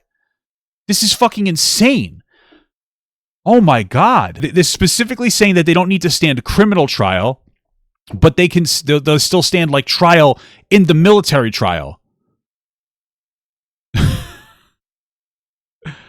Oh my God. And that's not to say that it won't be downplayed in the military courts, just to be clear. It's not saying that it would be downplayed. I'm not saying that it wouldn't be downplayed, just to be clear. I'm saying that this is dishonest framing. This is dishonest framing. This guy's a fucking freak. Holy shit. Look at this. Let me read this, a direct quote. 65%, almost 2 of the 3 Jewish Israelis oppose criminal prosecution and would prefer them to be handled in a disciplinary manner by the commanding level only. That would be inside of the court. They're talking about inside of an actual criminal prosecution. They want it to be handled in here. This is how I'm reading it. I just am I fucking misinterpreting something? From everything that I'm seeing, I've just spent like 30 minutes looking into this. This isn't them saying that they shouldn't get punishment, just to be clear. This is them saying that they would be punished in like the military courts. I'm pretty confident in that. I could be wrong. That's from what I've actually looked into in the 30 minutes. But it seems like Noah's just really interested in making sure you hate Jews. So it's incredible. And 47% of Jewish Israelis answered that Israel does not need to abide by international law and maintain moral values in the war. Well, I mean, Hamas, and I mean, let's not pretend that Hamas isn't raping Israelis as well. I'm not saying that it's okay, but do you think that they're being held to the same standard? That's one of the problems, is that Hamas is not being held to that international standard, but, you know, the IDF would be, so... Okay. Simply put, it's a genocidal society, top to bottom. Perhaps the most complicit party to enabling this genocide, aside from the material support of Western governments, is the Western media. As previously mentioned, this support largely takes 2 forms. The more overt kinds, like spreading misinformation and explicit Israeli state and IDF propaganda, and the other more subtle, yet significantly more frequent and effective, is that of manufacturing consent. Reporting on Palestinians has some clear differences in coverage, language, and framing when compared with other groups. In the first 100 days after Russia's invasion of Ukraine, 262 children were killed. In the first 100 days of Israel's assault on Gaza, more than 10,000 children were killed. The true number is likely much higher, but mentions of child deaths and related terms were 33.4% higher for Ukraine than for Gaza. During this time frame, CNN mentioned... Okay. For each child death, each victim were 0.3 times in Gaza and 16 times in Ukraine. Okay. Of child deaths and related terms were 33.4%. I'm sure that's true. And higher for Ukraine than for Gaza. During this time frame, CNN mentioned child victims of the war 2,446 times for Ukraine versus 2,110 times for Gaza. And MSNBC mentioned child victims of the Ukraine war 1,775 times versus... I'm so sorry. I'm like super online propaganda brained. I'm so sorry. 110 times for Gaza. And MSNBC mentioned child victims of the Ukraine war... I can't take this guy seriously. So listen, I'm going to tell you right now, like, I'm very online political brained, and I know Noah is too, and I want you to hear this one more time, and then we're going to explain it. 6 times for Ukraine versus 2,000 Gaza. During this time frame, CNN mentioned child victims of the war 2,446 times for Ukraine versus 2,110 times for Gaza. And MSNBC mentioned child victims of the Ukraine war 1,000% higher for Ukraine than for Gaza. All right, maybe I'm just overreacting, but saying the Ukraine war is generally considered Russian propaganda. Maybe I'm just like reaching too far on this one, but it's because calling it the Ukraine is something that Russia does to try to make it seem like it's not a valid state so that they can invade. But I might just be too fucking online brain for this one. 110 times for Gaza. And MSNBC mentioned child victims of the Ukraine war 1,775 times versus 1,522 times for Gaza. Maybe he's just saying the Ukraine war, calling it the Ukraine war. Maybe that's all it is, but I don't know. This means that for each child death from Ukraine, children receive the equivalent of... I think maybe I'm just fucking shitting my pants on that one. 16.1 mentions on air, whereas children in Gaza receive the equivalent of 0.36 mentions. MSNBC did not run a single segment in the first 100 days that focused specifically and exclusively on the plight of children in Gaza. MSNBC ran over a dozen segments focusing specifically on the plight of Ukrainian children during the first 100 days of that conflict. Emotive language was barely ever used to describe the killing of Palestinians. This comes despite the vastly higher death toll over the same period. On CNN and MSNBC, the words... Sure, that's something to call out. What does this have to do with Ethan? Words war crime and genocide were mentioned 17 times more in the context of Ukraine than in the context of Gaza. Ukrainian victims were labeled as subject to war crimes or genocide 1,790 times compared to just 104 mentions for Palestinians. And we still see this now, obviously. During the hostage exchanges as a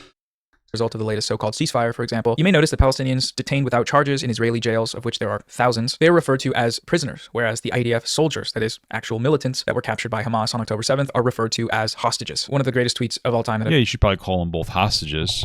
Sure, I agree with that. Generally speaking, I'm going to be honest with you, they're probably treated better in the IDF prisoners, we'll call them, are probably treated better. Like the prisoners that Israel holds are probably treated better than the ones that Hamas holds.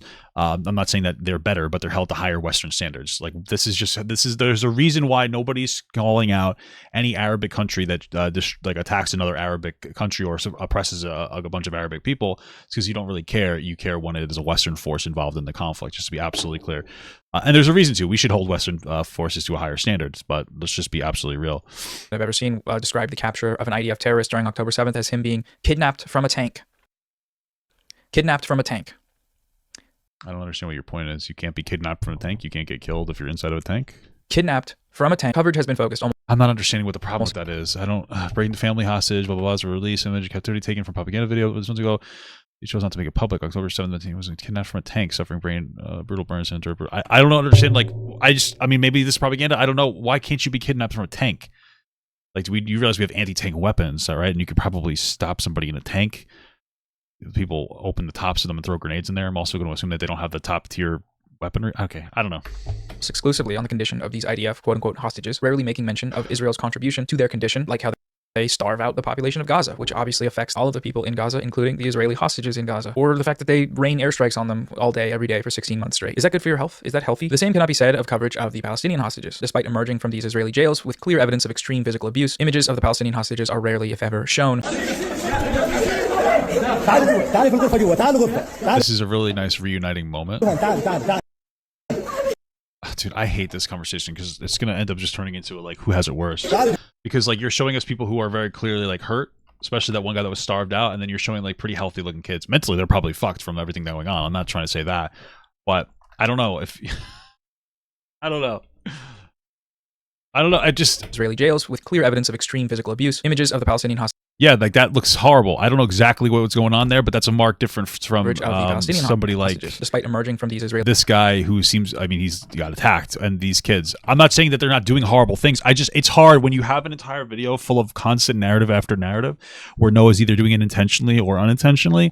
It's hard. It makes you want to question every little thing, and I find it super unproductive. Everything is being questioned here, especially since both sides are going to run propaganda. Both sides are going to run propaganda all the time. Of course, like that's how war's fought now, is with propaganda. So like how much of the, like, we just don't know we won't know exactly where everything falls into.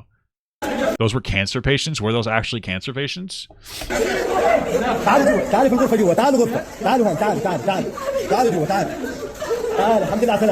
assumption is just granted. It's relied on that they're terrorists, criminals, and whatever else. So whatever happens to them, that's just what happens in jail. The Western media lies in other subtle ways, like bearing the lead in stories and deceptively framing headlines. This is especially apparent in coverage of things like ceasefire negotiations. These outlets have consistently framed the lack of agreement to terms as being Hamas's fault, that they won't agree to Israel's terms, but they interestingly decide to use only one definition of the ceasefire agreement, which is Israel's definition, that being one which is only temporary, with no guarantees that the genocide will end after these temporary pauses. They're not really... Well, does that change that as a ceasefire? I'm not understanding what your point is. Can you show us something? Really ceasefires, but in order to frame Hamas. Those are ceasefires. Temporary ceasefires are ceasefire. I'm not understanding. I don't understand what your point is. Disagreeing with them, that's what they have to call them. The ceasefire that ended up being agreed upon in January was the exact same ceasefire that Hamas had agreed to over 6 months prior. Israel continually sabotaged these negotiations, but if you read any of these mainstream outlets, you wouldn't know that. Oh my God. I'm hearing MAGA conservatives right now. Again, wars fought through propaganda. You're saying that all the mainstream outlets covered it one way. They must be lying. So your alternative news outlet's probably correct. I feel like what you're telling us right now is you're completely susceptible to Hamas propaganda. Again, Israel's going to run their own propaganda machines. But I'm going to tell you right now, whether you want to hear this or not, Israel's held to a higher standard. That's why we actually care about what's going on in Gaza. That's why you don't care about what's going on in other Arabic countries. They're probably more honest, or at the very least held to a higher standard by international media outlets. That's why you're constantly showing us different bits of information from other Western countries condemning Israel, because there's a higher standard onto them. It's more difficult for them to lie. I'm not saying they're not lying. It's more difficult for them to lie. So I don't know. I think we're at a point now where he pretty much all the information he's pushing to us, there's probably levels of truth to it, but it's mostly filtered through like Hamas propaganda. And he's okay with that. But okay, until he's correct. I'm sure that there's a level. I'm sure he's correct in some ways. Sure. The very end of these articles, at least. The latest reporting on these negotiations continued this trend of misleading. You wouldn't know that, not until the very end of these articles, at least. Like what article? Can you show me one? Latest reporting on these negotiations continued this trend of misleading coverage, such as this story from early February. The majority of the article, headline included, frames Hamas as the Gaza ceasefire. Okay, great. All right, what's the issue with this one? The instigator to a potential ceasefire failure. However, both independent observers and Israeli officials themselves acknowledged said that the Hamas claims were accurate. That it was actually Israel who had already broken the terms of the ceasefire agreement immediately. Okay. I'm sorry. Okay, that's insane, McAfee. Anyway, what I was reading from the AP News that gave me a McAfee ad was that almost immediately in here they were talking about how Israel was the one who basically broke the ceasefire after failing to meet terms for the ceasefire by not allowing agreed upon number of tents into Gaza aid and other aid. So, like, you're saying it was buried in the article. That's like one of the first things I saw in this. What is he talking about? after it was implemented. 21 with I'm so confused. What? What? majority Israeli officials themselves acknowledged that it was actually Israel who had already broken the terms of the ceasefire agreement immediately. You're making it seem like that was at the end of the article. It was in the beginning of the article. After it was implemented. 21 with a brain and eyes, this would be apparent given the evidence we have of these violations, but because these outlets didn't show their readers that, and also prior. Yes, they did. What? This would be apparent given the evidence actually Israel, who had already broken the terms of the ceasefire agreement immediately after it was implemented. 21 with a brain and eyes, this would be apparent given the evidence we have of these violations, but because these outlets didn't show their readers that, and also prioritize the input of party. They did, though. Committing genocide. This citation here is crucial for its readers. They need to see this to understand what's happening. But this is the first thing I read. New York Times waited to mention it until 9 paragraphs in, like basically. I guess in the instance of this specific one, but the article I read, the first one that came up, like the AP, was almost immediately talked about that. And also prioritize the input of party committing genocide. This citation here is crucial for its readers. They need to see this to understand what's happening. But the New York Times waited to mention it until 9 paragraphs in, like basically the end of the article. This is a textbook example of bearing the lead, but it also goes beyond that into just a lie, right? The entire article is framed in precisely the opposite way of what this confirmed fact revealed. If the Times weren't running cover for genocide, the headline of this article would read, Israel violates ceasefire, confirmed by Israeli officials. Probably the most insane example of this sort of thing is the following headline, once again from the New York Times. So you're saying confirmed by Israeli officials. Probably the most insane example of this sort of thing is the following headline, once again from the New York Times. Lebanon ceasefire appears to hold despite Israeli strike. If Israel struck, they violated the ceasefire. The ceasefire did not hold. Israel despite Israeli strike. If Israel struck, they violated the ceasefire. I think that they're wait, what? They're just trying to say that Lebanon is still going to hold up the ceasefire even though Israeli struck them. This is something that immediately makes Israel look bad. Ceasefire did not hold. Israel violated it. It's just you're trying to make it seem like they don't like that they are running defense for Israel. Wait, what? This is my brain is rotting as I watch this. You're trying to make it seem like this looks like a pro-Israeli peace, but this shows that Lebanon's not going to break the ceasefire, even though Israel broke the ceasefire. What? Just absurd. The genocide is referred to almost exclusively as the Israel-Hamas war. Like the Nazi Holocaust, Israel's genocide in Gaza has been conducted. Are you supposed to, do you want to call it? What do you want it to call it? Everybody says don't say Israel-Palestine war. It's supposed to be a Hamas versus Israel, not Palestinian people. For the pretext of war, but the genocide aspect, of which there is, again, broad consensus has taken place, is omitted from this framing. Every single article that mentions this so-called war should be immediately citing the expert consensus that it really so far, this has nothing to do with Ethan. Is not just a war, that it's a genocide. That doesn't happen, though. Trump recently made a number of statements explicitly supporting Is any of this going to have to do with Ethan, or are we just going to continuously virtue signal throughout this entire fucking video? U.S. assistance to the ethnic cleansing of Gaza, including land development by U.S. companies. One tool I found helpful to compare these differences in this sort of coverage is Ground News, who are also the sponsor of today's video. Great. Thank God you're making money off of it there. Coverage from right-wing outlets such as Red State. How can it hold when Israel struck? Because they decided not to let Israel break it. I don't even understand how to talk to you, because some people just have like fucking reading comprehension problems. He's trying to make it seem like Israel, that article was running defense for Israel, even though it says Israel was one who basically broke the ceasefire, but Lebanon wasn't going to go through with the breaking of it. It would have been a justified like breaking of it. Like, you understand what they're trying to say. They're not saying Israel can do whatever they want during a ceasefire. They're saying that Lebanon is still going to they're going to honor the ceasefire even though Israel broke it. That's what they're communicating. Frames the comments as explicitly positive. Trump and Netanyahu unveiling a bold plan for Gaza and peace. On Ground News, this outlet has a low factuality tag, which means that they often omit key details. Some liberal to left-leaning outlets like New York Magazine, an outlet with a high factuality label indicating they typically rely on well-researched reporting, did explicitly call Trump's proposed plan a case of ethnic cleansing. Other left-leaning outlets centered the extreme nature of his language in the headlines, such as The Intercept, with an article titled Wait, what? Trump, the U.S. will take over the Gaza Strip, or the proposed plan's effect on Palestinians, like Middle East Eye, with their article headlined, We'll Own It. Trump wants to make Gaza a holiday hub without Palestinians. Ground News is an app and website that lets you compare media coverage across political biases while calculating each source's reliability so you can see how framing shapes public perception from sources around the world. Without understanding the different biases behind the news you read, you might not realize how skewed the narrative is. Unlike other platforms, Ground News is independent and nonpartisan, so they have no stake in promoting any agenda, just the facts and how those facts are presented. It's not always about how a story is spun, but equally important, as we've seen. Ironically, you're better off just like asking AI the question. That's all it is. Ask AI to give you the general consensus. Is the information that other platforms choose to leave out. Liberal outrage over this story has been almost entirely focused on Trump's comments, but ignores the bigger picture, the fact that it was the Biden administration who made this ethnic cleansing plan possible by facilitating the total. It's more. I like that. It's like, hey, Biden is more at fault than Trump for saying insane shit, guys. Annihilation of Gaza, and that it was the Biden administration that proposed this ethnic cleansing plan in the first place. And yet, there's only one. To what? To what? To move people out? I'm so confused. One source that leads with this crucial. Wait, what's Biden's ethnic cleansing plan? What is he talking about? Oh, Oh, Biden's failed proposal to remove Palestinians from Gaza. Right. Wasn't he trying to put them... Okay. I don't know if you guys know this. We do this thing in America called asylum seeking, where we take in people that have been basically devastated. And this, to my understanding, was Egypt, or Biden trying to propose that like surrounding countries like Egypt take in Palestinian refugees. I imagine temporarily, because, I don't know if you know this, their area is fucked because of Israel. And they rejected it, or they asked for, because I saw like a little bit of a Loner Box clip about it. They rejected the proposal, did they not? Because they were asking for so much money. They didn't, because I know that Egypt doesn't want to take in Palestinian refugees. And the reason is, unfortunately, because a lot of them, not a lot of them, but like some of them, like Hamas invades those refugees. It's just a reality. Not all the refugees are terrorists or anything, or Hamas, but Hamas invades those refugees, and then they attack surrounding countries to try to generate wealth to bring back to Hamas so that they can continue the war that's going on. I'm not trying to dog whistle or anything. I'm just saying that's why they rejected them. That's why they said we're not taking them in. So I fail to see how Biden is a bad person because he's trying to figure out how to get some kind of relief for these people.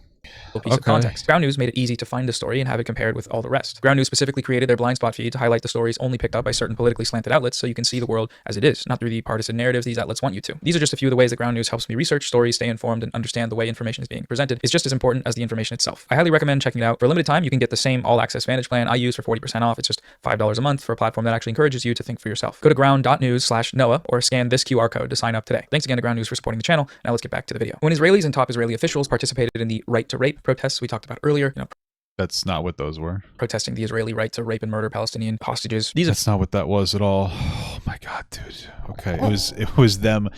It was literally them saying that they should be punished in the military courts instead of like international courts. But okay. Events were summarized by the New York Times as unrest. They were framed around the protest's effect on the party that was doing the protest. That is, again, the right to rape protest, and not on the fact that Israeli guards raped a Palestinian hostage. It was captured on video, and that the case was. There's also far right people that were the ones that were rallying. So.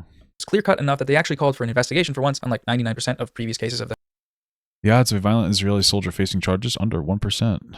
That might be true. IDF abusing, raping, torturing, and murdering Palestinians. In this, I'm sure Hamas punishes all the people that rape Israelis. You're right, dude. Article, the guards' actions against the Palestinian hostage are described vaguely and passively as just abuse, and it is not revealed until the very end of the article that the abuse took the form of the guards raping the man with an object. The follow-up story on the prosecution of these soldiers uses this same disgusting framing. Rape with an object is whitewashed in the headline and most of the article. Yeah, that's terrible. Article as simply just being abuse. This is yet another case of the framing of false neutrality, as this quote-unquote divide between the Israeli right and the Israeli left in this article doesn't actually exist. In reality, yeah, they're all terrible people. We get it, Noah. Thank you. All that divide means is that the Israeli right are pro-rape and murder of Palestinian detainees, and the Israeli left thinks it makes their country look bad. There's no real debate going on here. A personal all Israelis are bad, right, Noah? Thank you so much, bud.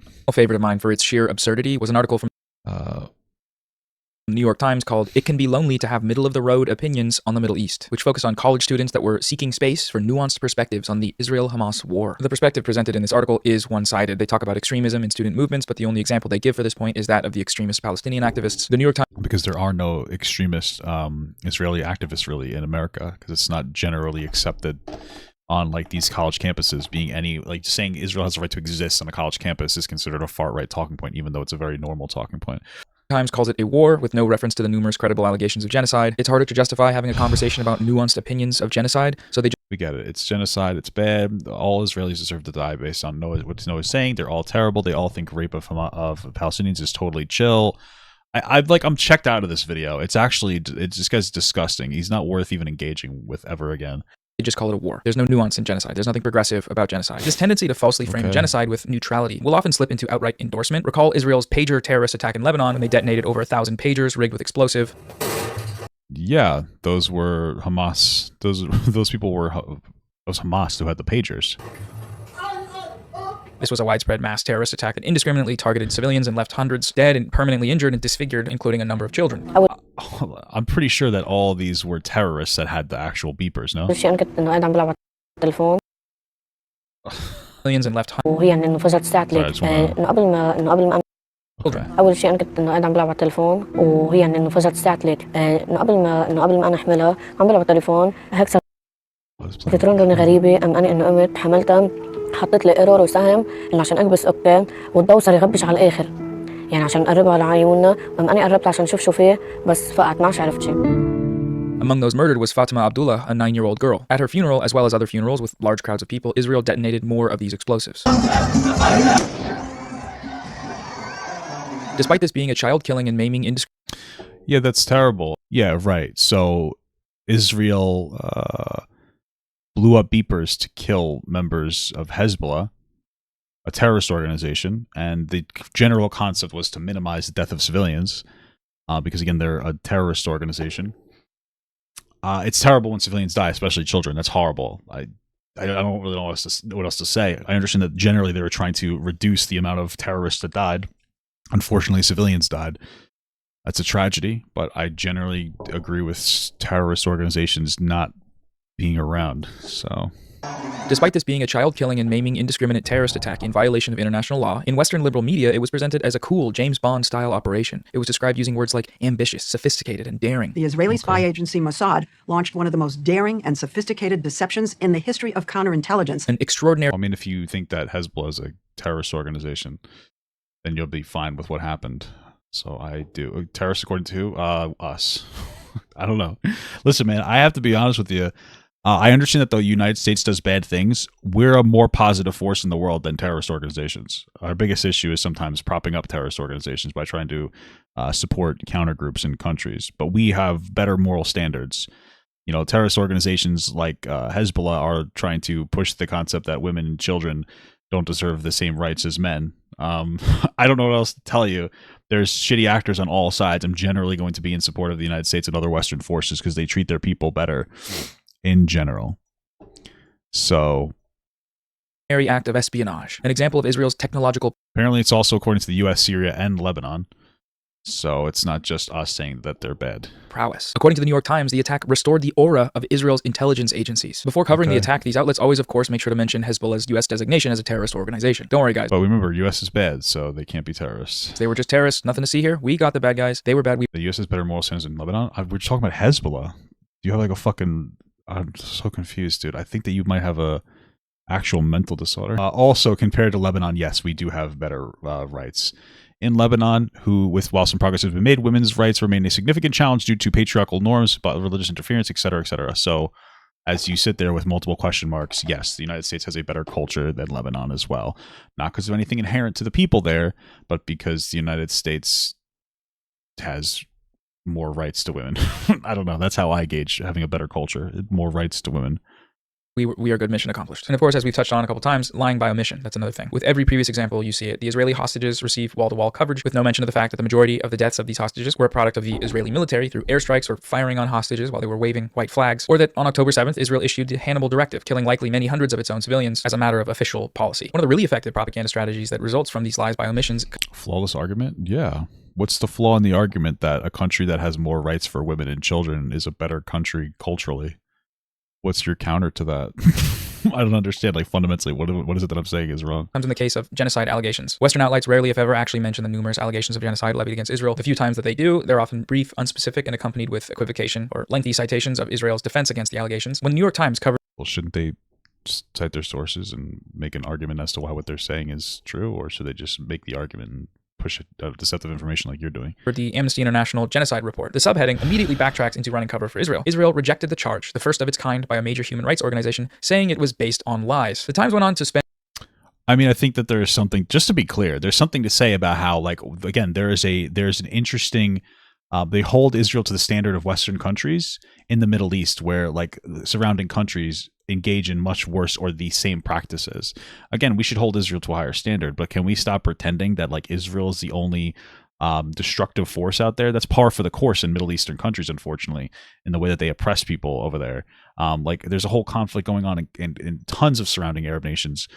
So we just not care about those. Spend more of the article sharing the IDF's defense against the allegations than any of the... How my Papa Asmongold? Asmongold was dog whistling that these people deserve to die because they have an inferior culture.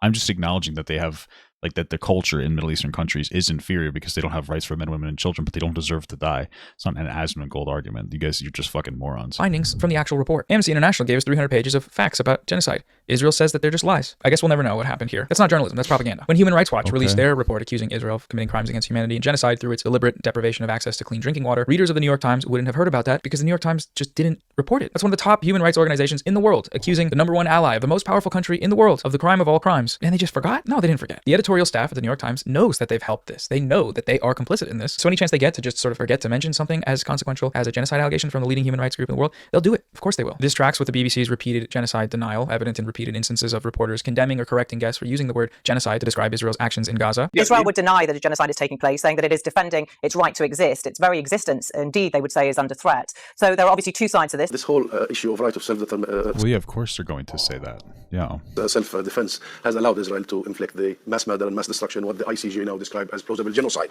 Can I just say, you know what I'm going to have to say. I'm going to say Israel denies that. They say that they were in pursuit of Hamas terrorists who hid behind their own people. Well, that's what they are doing. That's the problem. And the going argument is that because they're hiding behind their own people and because Netanyahu seems to want to continue the campaign, that they're just using the fact that Hamas does hide behind their people as an excuse to kill as many Palestinians as possible. That's the argument to what it comes down to genocide. There's a genocide happening in front of our eyes. That word is, as you know, incredibly emotive, and the Israelis, as you know, will be saying that they are targeting Hamas only, that they don't target civilians. Not the truth, unfortunately. Planned, military incursions. It's not the truth. Yeah, civilians are dying. Civilians are dying, and the way that the bombs are getting dropped, I don't believe are in a targeted way. Nothing from what I'm hearing on the ground suggests that the bombs have been dropped in a targeted way. Our social media manager, Nothing you're hearing on the ground? Is that like an actual? That's just kind of. Is that enough to say? They're dropping in information saying we're going to bomb certain places, and then they bomb those places, right? You're saying that they are not actually targeting the areas that they say that they're targeting? Based on some people you've heard on the ground? It doesn't sound like a tight source, but okay. Allowing them to blown up. They estimate 100 people were killed in them. Yesterday, his house was the last one remaining in the neighborhood. They leveled an entire neighborhood. Thank you very much. And I do need to make that qualification, of course, that it is always denied by the Israelis that genocide is taking place. They say these are strategic planned strikes in Gaza and that they are targeting the militant group Hamas. But I'm here to They probably are. And there's going to be propaganda from Israel and propaganda from pro-Hamas groups as well. And so just to be clear, it's hard to figure out what the middle is because that guy could be lying through his teeth for all we know, or he's telling the truth. Israel could be telling most of the truth, or maybe they're lying through their teeth.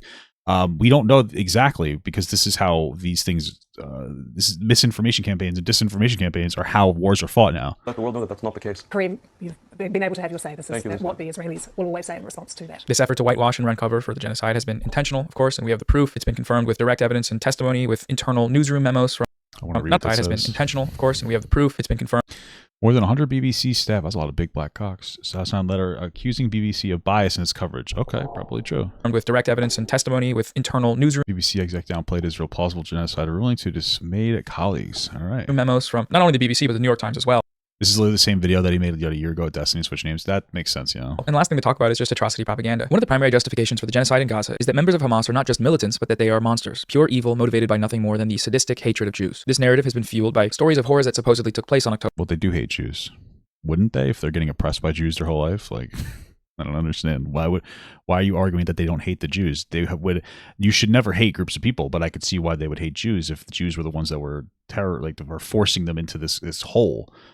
I mean, the history is complex, but the history is basically Israel's tried to defend its sovereignty after it was given land by multiple surrounding forces. I believe even like the Ottoman Empire went after them, but they were able, and even Egypt, but they were able to hold firm.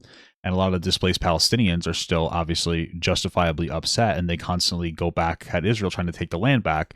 So it's an unproductive back and forth. Israel has gained a significant amount of power over time, and now we hold them to Western standard because we're an ally with them. And so, like, where does that leave us? Where does that leave you guys? I just want to be clear.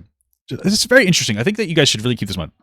Have you noticed that in videos that talk about this, especially from people like Noah Samsen, not a single time do they ever propose what they think the solution should be?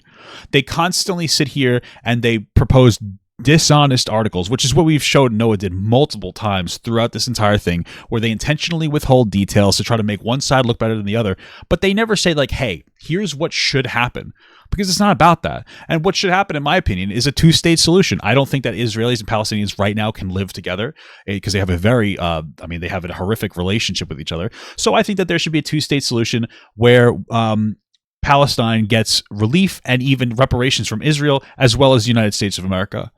So these people can be propped up and build up their own country and hopefully have abundance and trade and better cultural values as they become more abundant, and they can focus on more human rights. Like freedom to gay people, women, children, LGBTQ, get rid of child marriage, all that other stuff. That's what I think. Not one time do you see that in these videos, because it's not about that. It's not about like, hey, what could the possibility be of what could we possibly do? It's not about that. It's about sitting here and like weirdly virtue signaling the whole time, and also dog whistling that all Jews are bad, because actually insane when he that that part's actually insane. That's what these videos are about. They're not about being productive. That's all these videos are about. They don't care. Nobody doesn't care. It's a virtue signal. That's why he's taking a bunch of different advertisements in the middle of this. So he's like, hey guys, what's going on is really terrible. Brought to you by Both Sides News. Incredible. October 7th, Hamas burned babies in ovens. They burnt babies alive? They put children and burned them to death. They cut the breasts off of women. 400 women shot in the genitals, their breasts cut off as terrorists played with their bloody breasts like a football. They cut off the breasts of women and throw them around. They beheaded 40 babies. I never really thought that I would see and have confirmed pictures of terrorists beheading children. They behead children. They cut the fetus out of the womb of a pregnant woman. They committed a campaign of systematized mass rape. There is no justification for collective rape. What happened on October 7th was mass, systematic, planned rape and genital mutilation of women. All of these claims are false. Complete. It's not all these claims are false. I'm sorry. Okay, the commission has reviewed testimonies obtained by journalists and the Israeli police concerning rape, but not that they have not been able to independently verify the allegations due to lack of access to victims, witnesses, and crime sites, and the obstruction of its investigations by the Israeli Authority, unable to verify reposts of sexual torture and genital mutilation. Okay, just to be clear, you were showing us information before that couldn't be absolutely verified, and there were some like on-the-ground individuals saying that this was happening. By your own logic, we shouldn't take this as testimony. Now, maybe there's some of these things were overplayed. I wouldn't doubt it. I'm sure that these things also happen. I could imagine that in a terrorist organization that was born from from being oppressed by Israel for decades would probably not exactly see Israelis as human. And I just don't understand why you can't acknowledge that. These are probably true. They might be exaggerated, but these are probably true. And I could unfortunately see why a group would dehumanize a group that dehumanizes them. So like, why does your side have to be perfect? It just does, and it's so disconnected from reality. Every single argument you're going to see from Noah is actually Hamas is like really fun Santa Claus time, and all Israelis are just evil Krampus, and they're here to steal your Christmas. They're the Grinch. It's like, Jesus Christ. Fabrications, full stop. No credible evidence has been provided for any of them. Many were shown to be deliberately fabricated, and despite Hold on. Were they? Claims are false. Complete fabrications. Full stop. No credible evidence has been provided for any of them. Many were shown to be... Okay, it doesn't. She'll tie them up and burn them. Okay, well, Zaka volunteers shared stories. Atrocities with repeatedly describing being 20 children have been bound and burned. The same volunteer said a pregnant woman had her unborn baby cut from her womb, and that he had found a woman next to murdered. But the list of dead bodies does not correspond to the claims, and no children at that age were killed in the kibbutz. Okay, gotcha. To be deliberately fabricated, and despite this, they were spread far and wide and ultimately used as rhetorical justification to... Where are these news outlets you're getting this from? Many were... Hold on. Genital mutilation of women. All of these claims are... Where the Independent International Commission of Inquiry on the occupied Palestinian territory included Eastern Jerusalem and Israel. False. Hold on. All right, listen, I don't doubt that some of these are fabricated, like I just said, but this idea is that, like, if it's from Israel, it's always fabricated, but Hamas doesn't fabricate. Do you remember the entire story where there was a supposed intentional hospital bombing? Right?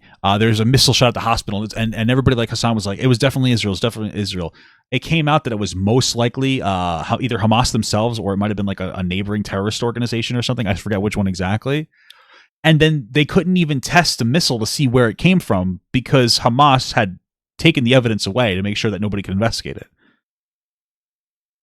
All I'm saying is that both sides are doing the exact same thing. They're engaging in propaganda in certain ways. The difference is it seems like there's a lot more investigation into Israel's actions than Hamas's actions. It's so interesting. So, like, you're sitting here pretending that this is like everything that Israel says is wrong.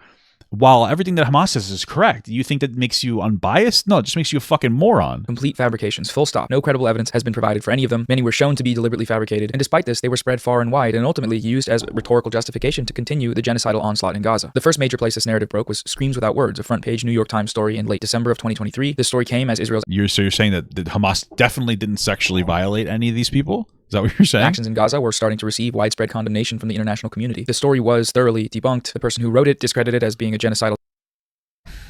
widespread condemnation from the international... So this doesn't say it was debunked. It says that there wasn't enough information to say for, as a matter of fact, that this was true. Like, the way that he interprets information is insane. Thoroughly debunked. The person who... How does this communicate that this is false? Wrote it discredited as being a genocidal Zionist with no history of reporting. This is the person who wrote the entire article? No community. The story was thoroughly debunked. The person who wrote it discredited as... Okay, so you're saying this guy wrote it. I'm not understanding. The author of what? Starting to receive widespread condemnation from the international community. The story was thoroughly debunked. The person who wrote it discredited... What? The person who wrote what story? What story are you referring to? ...it as being a genocidal Zionist with no... I'm not understanding what story he's talking about, because the article wasn't written by this guy. What story are you referring to? He's not referenced in this article a single time, this person you're talking about. So who the fuck is he talking about? Maybe they removed her credentials from it afterwards? Is that the case? But it says it's written by a bunch of other people. Jeffrey Gettleman. And he's not mentioned a single time in the article. Are you saying that they changed that? I mean, I guess they updated it March 25th.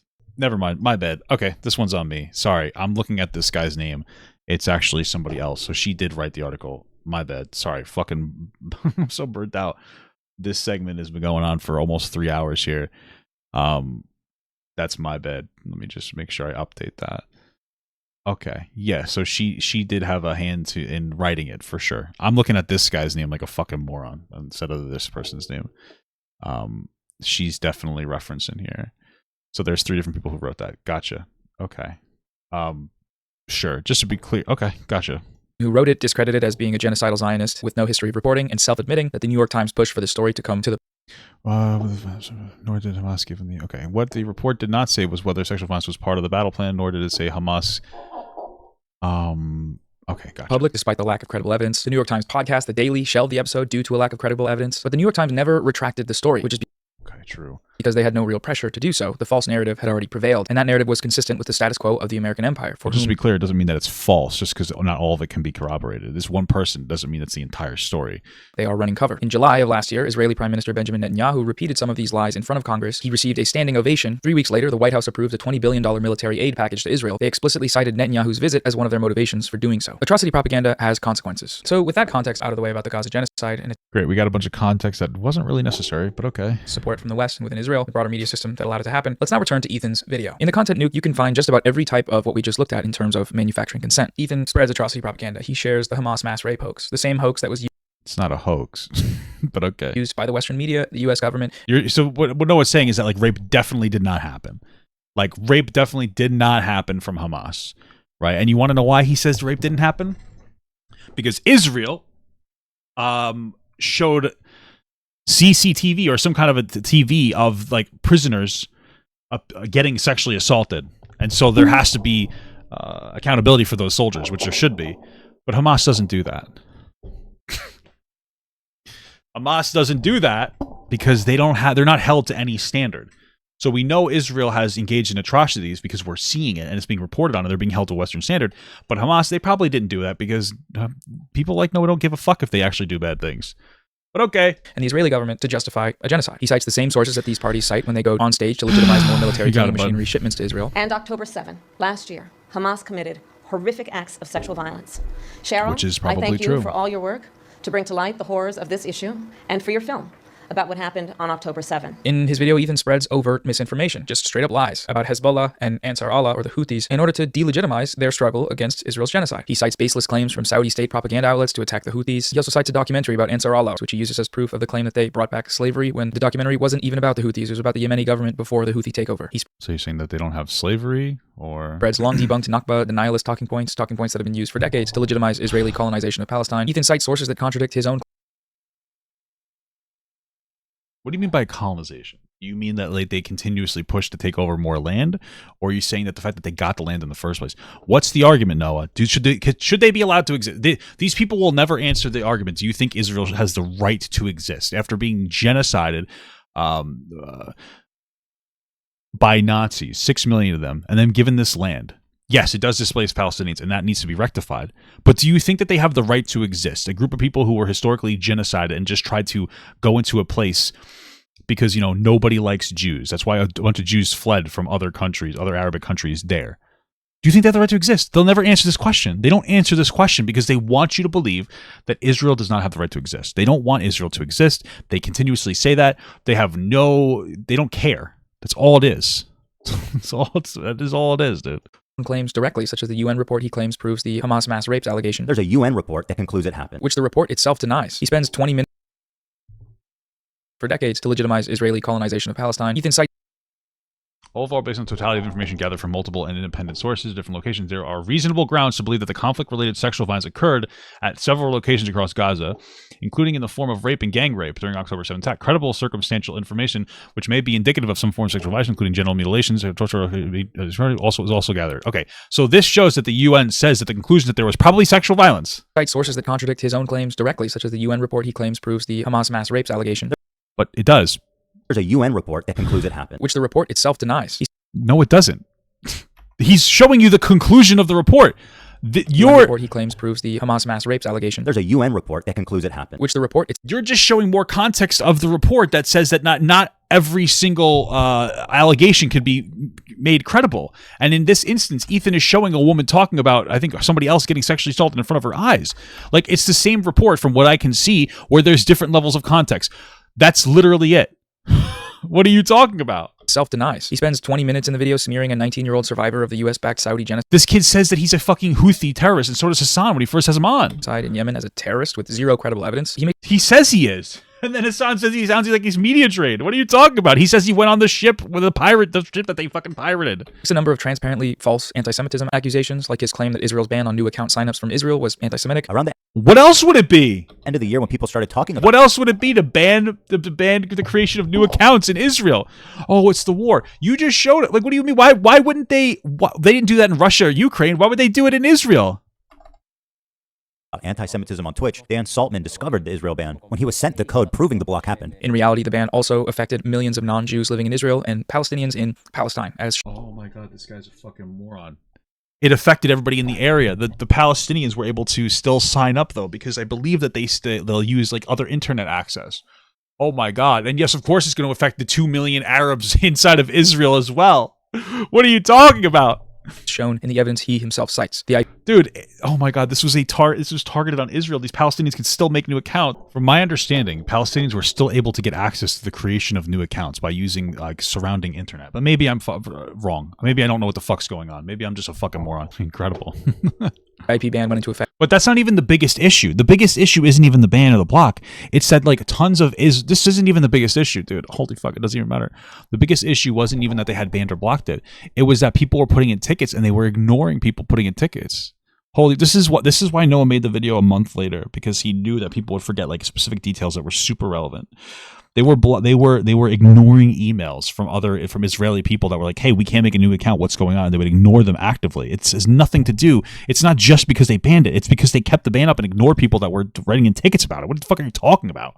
This is insane. Fact in both. Like all these Western liberal outlets, Ethan just takes the State Department line of thinking when it comes to terrorism, which his video is ostensibly a crusade against. By his own definition of terrorism is actually good, guys. Don't worry about it. What's your point? Terrorism. Both the US and Israel are the largest terrorist organizations in the world, given their history of killing millions of innocent civilians across the globe. His focus is not on them, though, rather the groups that they consider to be terrorists, aka, the bad guys. He actually uses those exact words. He says they're the bad guys. They are a designated terrorist group by the US, by the EU. These guys are clearly the bad guys. Yeah. Generally speaking, if you're a designated terrorist group by Western forces, I'm going to consider you a bad guy. So the entire video is kind of a lie by omission, simply because of everything we just went over. How none of he did. Okay, yeah, you're right. He should have added 40 minutes of that into his video. It is a factor. How 40 minutes of you pushing disinformation. None of the people viewing the video that are unfamiliar with what's happening would ever come away with his video knowing the full picture, knowing some of the very valid reasons why someone like Hasan might be critical of Israeli atrocity propaganda, or might support groups like the Houthis for their heroic actions in the Red Sea against a genocidal regime. The biggest issue, I think, is that Ethan manages to do all of this while still calling himself a stalwart ally to the Palestinians. I've been a stalwart supporter of the Palestinian cause for many years. This is what makes liberal Zionism so insidious. He is using humanistic appeals to things like peace and safety, but doing so in a way that distracts from the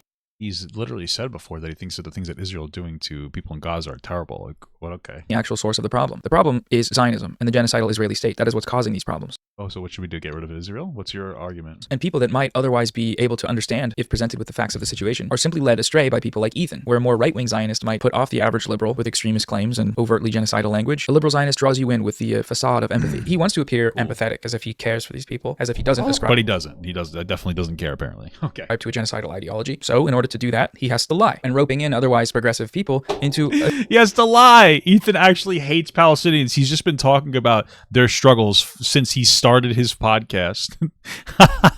Since the frenemies days, when this wasn't even a conflict anybody cared about. Ethan had to lie since before anybody cared about Israel-Palestine, because that's the truth. Nobody really cared about it until like 2023, October 7th, 2023.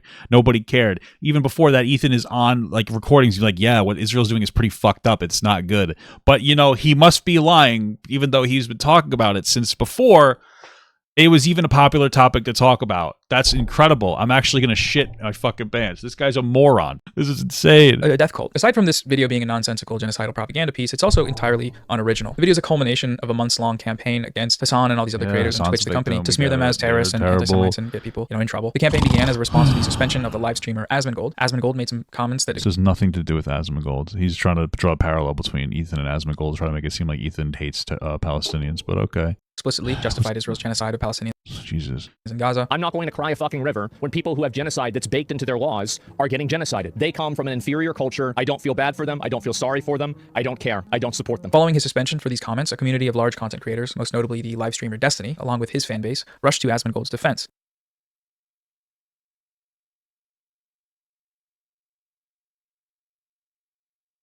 We're using Destiny as a source of who cares about Destiny? Destiny's a pathetic fucking loser.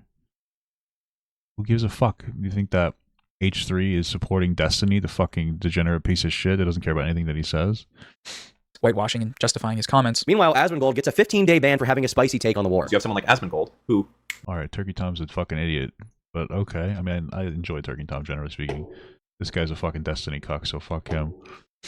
But yeah, no, Asmongold deserved that ban because it was like fucking dog whistling that people in Gaza deserve to die. Breathes the wrong direction, says the wrong thing, and instantly gets banned. In this situation, one... He deserved to get fucking banned. What are you guys, your cucks?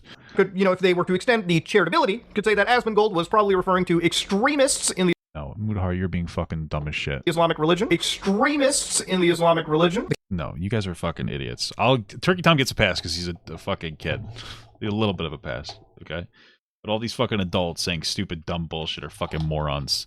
I remember watching Asmongold and being like, okay, I can generally agree that the culture over there isn't as good, but they don't deserve the dog whistling that they should die. And that's what Asmongold was doing. That's what I heard from the start. If you disagree with that opinion, you're a fucking loser. So, okay.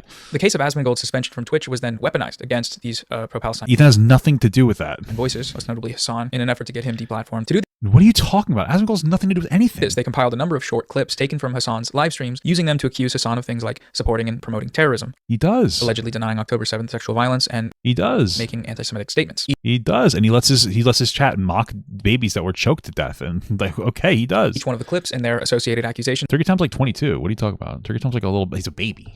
This can be traced back to prominent posts on Destiny's subreddit. Some of the clips were sourced from videos that criticized Hasan from well over... Yeah, we get it. Yeah, he's 22 years old. We get it. Destiny's a piece of shit, and so is Hasan. Hasan came from Destiny's community. A year ago. These clips were initially hosted on a website created by a member of the campaign called HamasPiker.com. Soon after, another website was created, DanClancySucks.com, a reference to the CEO of Twitch, Dan Clancy. Another goal of this campaign was to get him fired from the company. This site also hosts all... Yeah, Ethan criticized Asmongold and said it was disgusting. What does that have to do with Asmongold? These clips with their associated allegations: anti-Semitism, terrorist promotion, and rape denial. Eventually, several major YouTubers in the usually apolitical commentary sphere made videos that signal boosted these allegations to millions of viewers.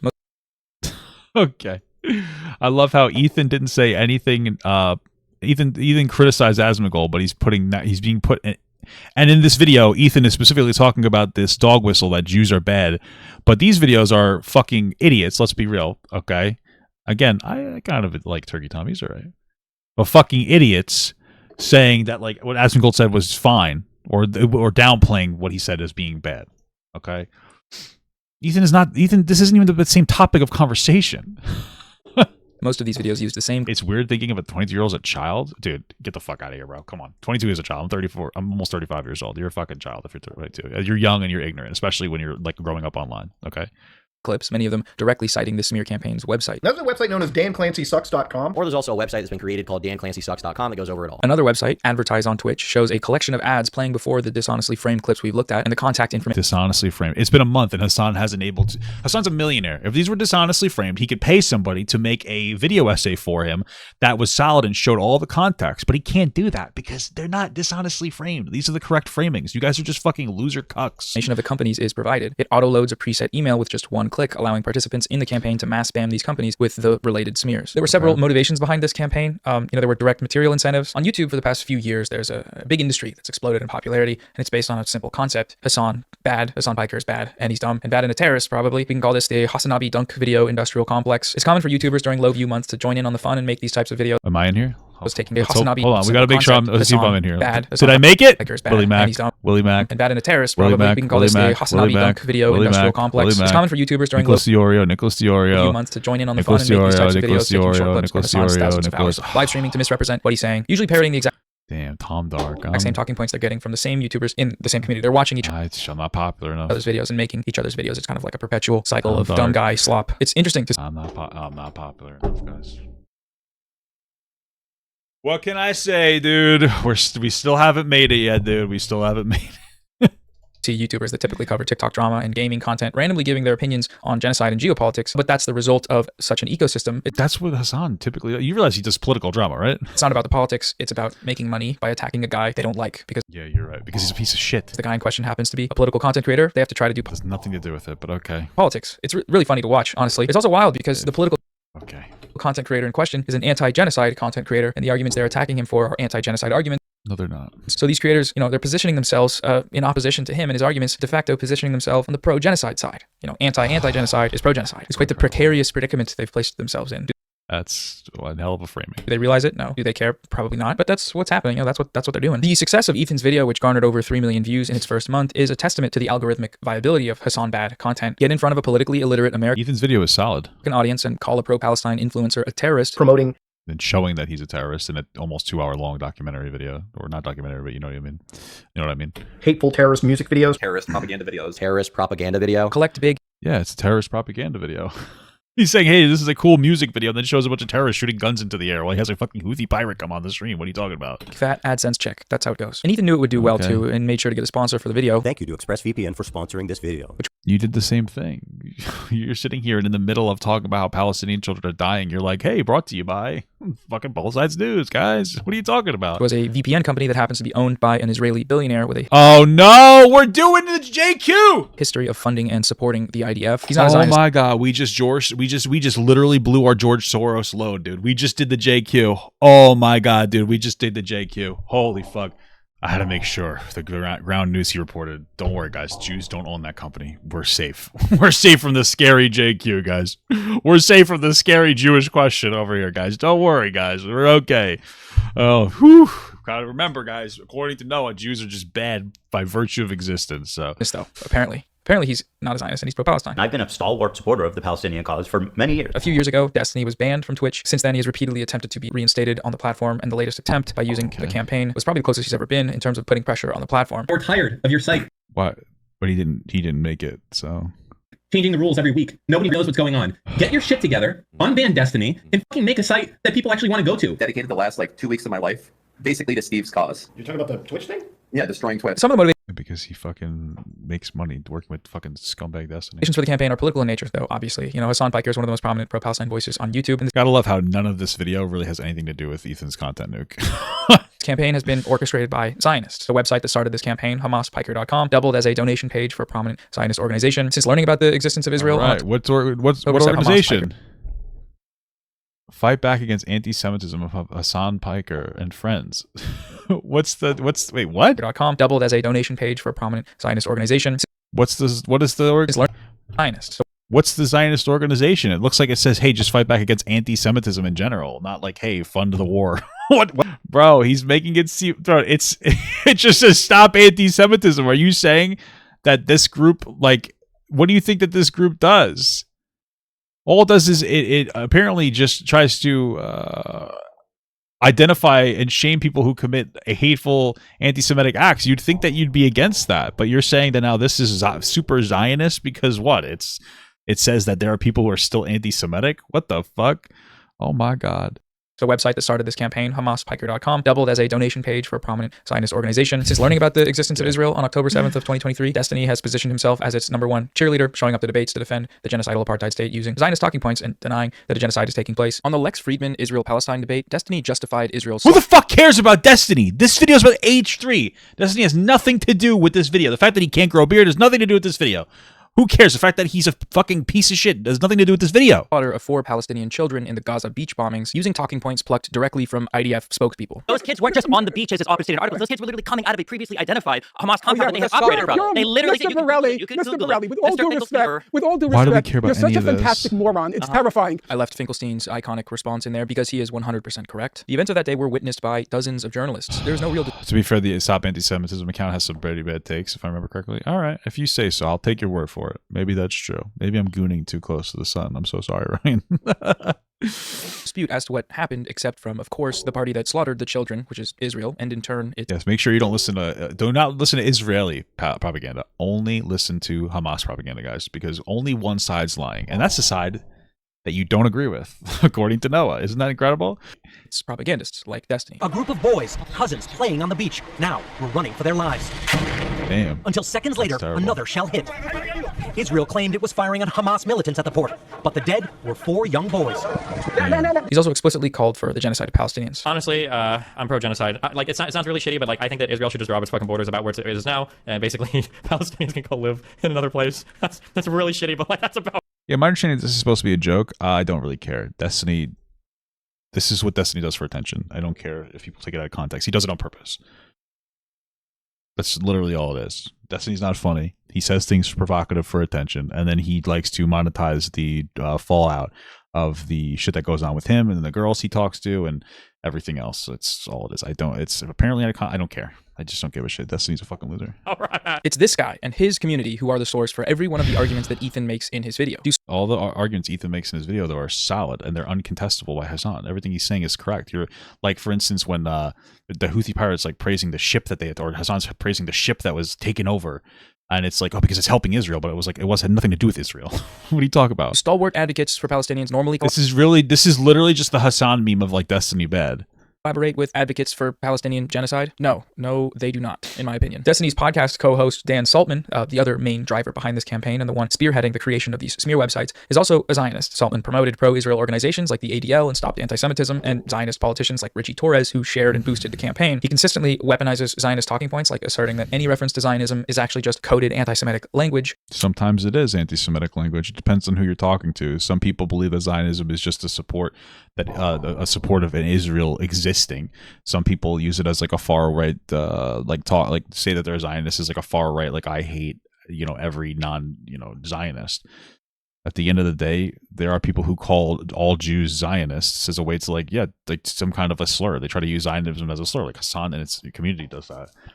Like anytime, like when the babies were choked to death by Hamas, terrorists, they called like them just like El Zionists, another Zionist dead. Like that's all it comes down to. They call baby Zionists. Like they call everybody Zionists. They like even like people who couldn't actually have like any articulate thought because they're too young to understand what's going on. They call them Zionists and they use it to dehumanize them and laugh at and mock their death. I don't know what you're talking. You're just okay, but good job. You're right. It's definitely not dog whistle. The implication there being, of course, that criticizing Israel and Zionism is inherently anti-Semitic. That's a very common Zionist tactic. It's like the Zionist tactic in the West, at least. Perhaps the most significant motivation, though, and indicative of the sort of unserious nature of this campaign, is just spite. These people all seem to have deep personal vendettas against Hasan and these other creators that should give one pause when considering the seriousness of the campaign that they're running. Not really. If there's so many people that have like an issue with Hasan that used to be friends with them, you don't think that indicates that maybe he's a shitty person? Again, this all started because Hasan's community were calling Ethan like a horrific like baby genocider, and Hasan's like, I don't think that they're right, but I can't do anything to stop them.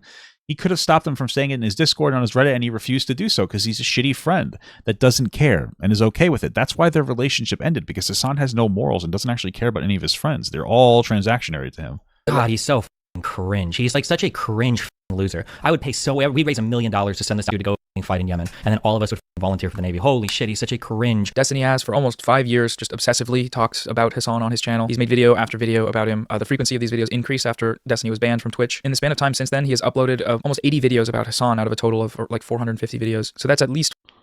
He only has 450 videos? I feel like Destiny probably has more than 450 videos. I haven't looked at this guy's page in a while. But we'll just go and look at this disgusting fuck's page real quick. And we'll be like, oh, he has 450 videos. Okay. I'm not understanding it because it says 3,200 videos on his main channel, but okay. 1/5 of his working life spent talking about Hasan. Okay, I just want to be very clear. You're, like, this is the weirdest lie that you've told. This is the weirdest lie he's told. Raise $1 million to send this dude to go fight in Yemen, and then all of us would volunteer for the Navy. Holy shit, he's such a cringe. Destiny has for almost 5 years just obsessively talks about Hasan on his channel. He's made video after video about him. The frequency of these videos increased after Destiny was banned from Twitch. In the span of time since then, he has uploaded almost 80 videos about Hasan out of a total of like 450 videos. So that's at least 1/5 of his working life spent talking about Hasan. 150 videos. First of all, why is Destiny relevant? Second of all, Destiny has 3,200 videos on his main channel, excluding his other channel. Excluding his secondary channel, which I don't even know has probably just as many, if not more. Hold on.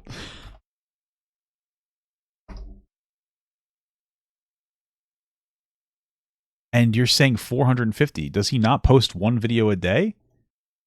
His secondary channel has 1,000 videos. He posts one video a day from my understanding. And so even if this was 4 years ago, that would be like 1,000 videos in the past year with 80. That's still a lot. You could just be like 80 is a lot, but you're sitting here like weirdly loud. Why do you have to lie about everything? It's weird. Contrast, in the same span of time, Hasan has uploaded over 1,200 videos, and he's talked about Destiny a total of 5 times. It's so the lies are so strange. All right, sorry. Took a second break here. Yeah, Destiny's talking about Hasan a lot. It's not to the weird ratio that Noah's saying. I don't know why he even brought up that he only made 1,000 videos, even though Destiny makes a video every day. Or he said he only made 400 videos. Destiny makes a video every day.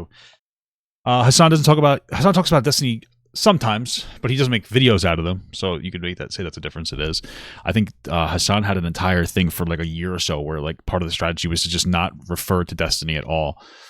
So, but okay, cool point. What does Destiny have to do with this? In contrast, in the same span of time, Hasan has uploaded over 1,200 videos, and he's talked about Destiny a total of 5 times. 5. 4 of them have come in the last few months while covering Destiny's role in this smear campaign and the credible allegations of sex crimes against him. So crazy. That's less than 1% of his coverage. This isn't an internet beef. Hasan has a stalker. With Ethan, I feel like I can kind of spot the moment that he started going into this direction, which was the moment... Was it the moment that Hasan allowed his audience to call him a baby genocider? That people started calling him racist for saying racist stuff. It was one argument he made where he compared Jewish voice for peace anti-Zionist activists to capos. There was Jewish collaborators with fucking Nazis. Ethan, don't do that, please. Don't say that the Jews' voice for peace are akin to capos. What? Like that's... I'm telling you that the mere existence of Jewish voices it's not a leg to stand on. I don't understand that. The chat started calling him a Zionist freak because that's a Zionist freak thing to say. Okay, if you say so, then. And then since then, he's sort of constructed an entire mind prison. You're right. He's just a bad guy. Around the idea that he's not racist and anyone calling him racist is actually the real racists. Because Hasan's community is politically oriented and is able to spot the racist rhetoric. Okay. I'm not even driving myself crazy by even giving that any dignity to respond to. Question, that means they're all extremists and Hasan is leading them, so he's an extremist. And Hasan is an extremist. Hasan and them are all the problem, and that he's a perfect angel, which is the direction he's taken, it seems like. My only crime is wanting a 2-state solution instead of one, and thinking it's not angel, which is the direction he's taken, it seems like. My only crime, okay, is wanting a 2-state solution instead of one, and thinking it's not okay to kill Israeli civilians. What a hot take. That's it. That's why they're calling me a Nazi Zionist. And now he's just totally gone off the rails. He spends most you don't want to respond to that one? Of his time cowering in fear behind Instagram stories that people can't respond to. Every single one of They all screenshot him and put him on Twitter. What do you mean they can't respond to it? What? Of the uploads on his personal YouTube channel in the last number of months have been targeted towards Hasan. He spent most of his live podcast talking about Hasan and calling him a terrorist and whatnot. What is this? Which he probably shouldn't do. He should probably chill on that. But just so that he can generate some credibility again. Bro, I have not seen a single one of his fucking Instagram stories. I didn't know he was posting about me this much. Oh my God. Yes, he did. Every day? Every single day? This is unfortunately like Ethan has given some people the ammunition to be like, oh, he's obsessed. He talks about it on every podcast. Like Ethan really should have played this better optically. No. There was that one Instagram story where Ethan Klein was having to evacuate due to the wildfires or something, and he managed to make the post about Hasan and about how Hasan probably thinks it's awesome that his house might burn down. Well, while his family is in the background trying to evacuate the wildfires. Just yeah, you're right. He was delaying their evacuation because the fires were happening right there. They weren't. He was right on the brink of death. They said babies actually died because he posted that. While Ethan Klein has repeatedly denied any association with this campaign and Destiny or his community, that may have some. Papa Gut, you keep trying to say that this video is about H3, but the video title is YouTubers, plural, who back genocide. I don't know if you're literate or you don't know the definition of words. I think the problem here is that you're an actual fucking moron person. Because you're very stupid. So, like, anybody who makes content on YouTube or anybody who's not a dumb fucking moron person that's trying to one-guy me understands the way that priming works. So priming works is you have a video, and then you have priming of the video. That's the title, that's the thumbnail, and that's the intro or the big priming points to the video. This video is about Ethan Klein. And everybody that he's trying to attach to Ethan Klein as a way to say Ethan is bad because these other people are bad. That's why the video starts, because again, I don't know if you have like some kind of an issue with your ability to comprehend the world. The video starts off talking about how Ethan Klein's a bad guy because he didn't make a 5-hour-long PBS special about the exact specific ways that Israel is harming Palestine. Excuse me. That's what the video is about. That's what the video is. That's what the priming is. I know that you probably like struggle with your day-to-day and you don't really know how to interpret any information given to you. I'm assuming that you stare at your alphabet soup trying to figure out what words are being communicated to you. You probably even have a problem just trying to figure out the words that are inside of Cheerios as well as you stare at that and you eat that. But this is literally a video about Ethan Klein. This is the video. You're a fucking idiot for even saying that to me. So either you're a dumb fucking moron who is, I guess, not a fan of me, which is fine, or you're just here to fucking one-guy me. And if that's the case, you did win. You did get my attention. Good troll, but you're an idiot. So fuck you. Something to do with the recent credible allegations that Destiny is a sex criminal, but this is false. Ethan has been caught Not to do anything on his live podcast browsing the Destiny subreddit for arguments to use to attack Hasan. Leaks Discord logs show Dan Saltman admitting to exchanging emails with Ethan and the H3 team personally during the campaign. And even if there wasn't evidence Why don't you just show us that? of direct communication, the far more important Why don't you just show us that? What?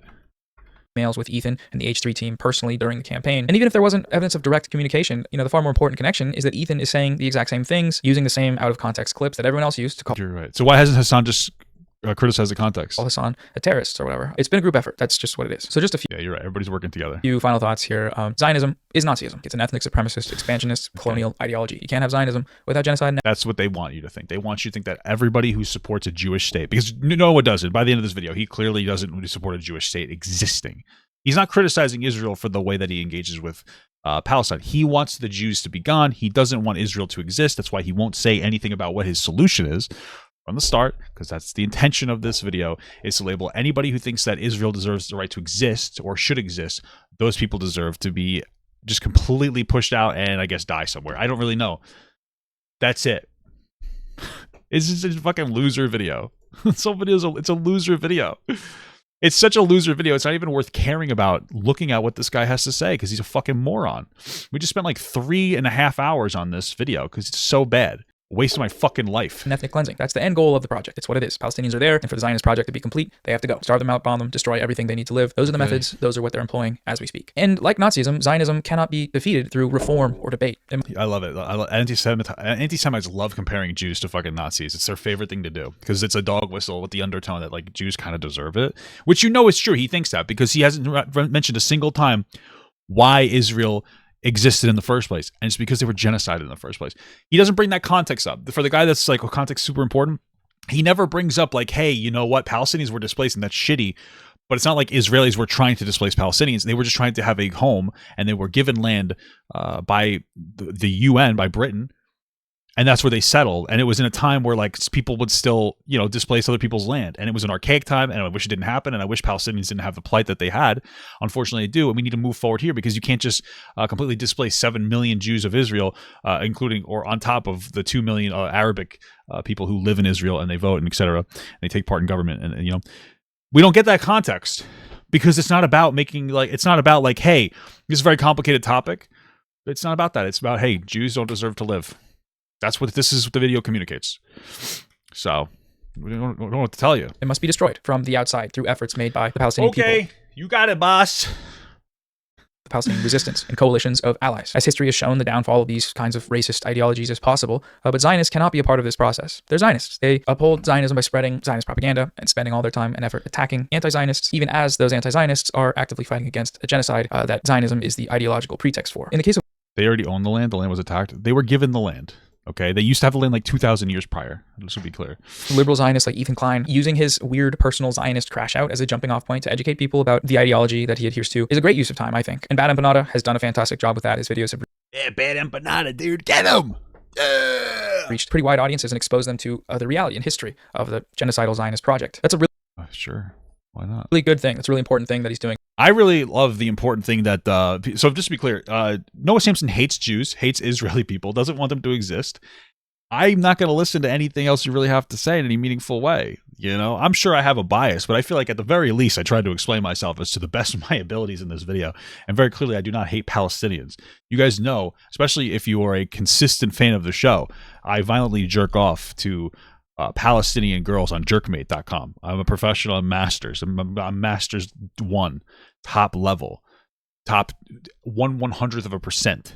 Okay. So just to be clear, I'm a simple man. If I see a nice pair of tits, those are people to me. That's it, dude. Okay, all jokes aside, this guy just does not like Jewish people because it's like it's okay to not like Jews right now, according to his sphere. It's like, what are you going to do about it? It's not. It is what it is. It doesn't even matter. And I think many of you can probably also help out with that. Most of you have smartphones and cameras and TikTok, so go ahead, start posting about it. Spread the word. Aside from being a morally good thing to do, spread the word, bro. It's also becoming sustainable. You know, it's algorithmically viable.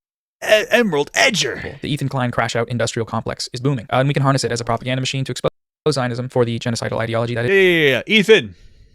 Ethan Klein. Ethan Klein. This is my message to you, dude. Number 1, where the fuck is my hat?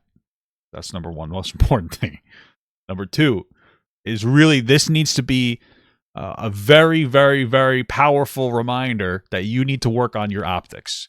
Because these fucking freaks, these psychopath freaks, have just enough to work on to optically make you look like you're obsessed with Hasan.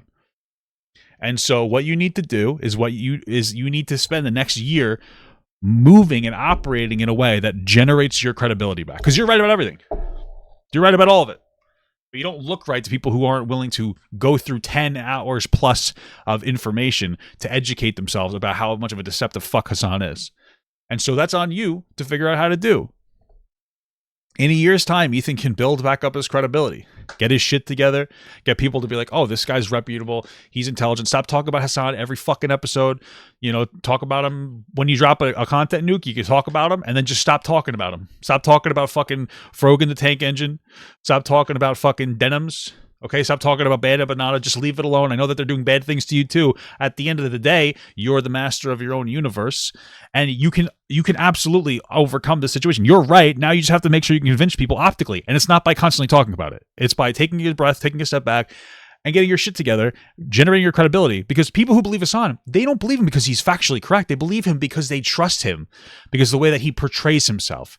He's a handsome guy. That's it. So you got to overcome that because you're an ugly guy. I'm just kidding. So for real, chill the fuck out. You know what I mean? That's it. Because I think that Ethan could overcome this a year's time. The script could be flipped. Let that anger motivate you. You really want to take Hasan down. You really want people to see the truth, which you're already preaching. Shut the fuck up. Okay? Right? Be as pissed off about that as you want. That's a fact. Fact. Fuck you. That's a fact. Look at that. Look at the traps. Don't worry, guys. In a year's time, I'm going to be the new... In a year's time, here's the thing. Here's what you guys have to understand. In a year's time, all optics. In a year's time, all these fucking people that are simping for Hasan, oh, he's so hot, they're going to be all over this. Because I have a dad bod. An older balding man that's a little fat with a dad bod, but it's muscular. That's what they're going to want. That's all we need. We just need to pull the optics in our side. That's all it is. Wah. It is. You may have the feeling, as I often have, that the history books will look back upon these times and those who... Bro, Kiki, shut the fuck up. Shut the fuck up, dude. ...supported the Oh, that's a good point, Ryan Beard. I think my Destiny video was successful partially because I made sure not to talk about him the whole time. I 100% agree with that. You made the video and then you didn't talk about Destiny for years, even though you were pissed at him, understandably so. And then you struck while the iron was hot with a factual video, and you hit the optics 100%. And then people looked at that and they're like, "This is credible. Ryan Beard's credible," and they pushed forward with that. That's all Ethan has to do. The Gaza genocide with shame and horror. The only problem with that is that these people feel no shame. They're here to make money and to convince themselves that they... Me when I'm here to not make money? Hey guys, check out my Ground News app. ...aren't evil. And the way they do that is by lying. Oh, by the way, these guys are here to make money. What do you think? We're 4 hours into my video. What do you think that means? They're an hour into his video. He's already established he hates Jews. These people are just here to make money, Noah? I wonder what that means. I wonder what that could possibly mean. How many dog whistles do we need to engage in? By spreading liberal Zionist propaganda. It's profitable and it's easy. And These people are here to make money. They're just here to make money. The Jews need to get the fuck out of here. This is like everything that we're hearing in this video. There's no place for the Jews. They're all colonizers. There's no reason why they're in Israel right now. They only want money. Zionists are all bad.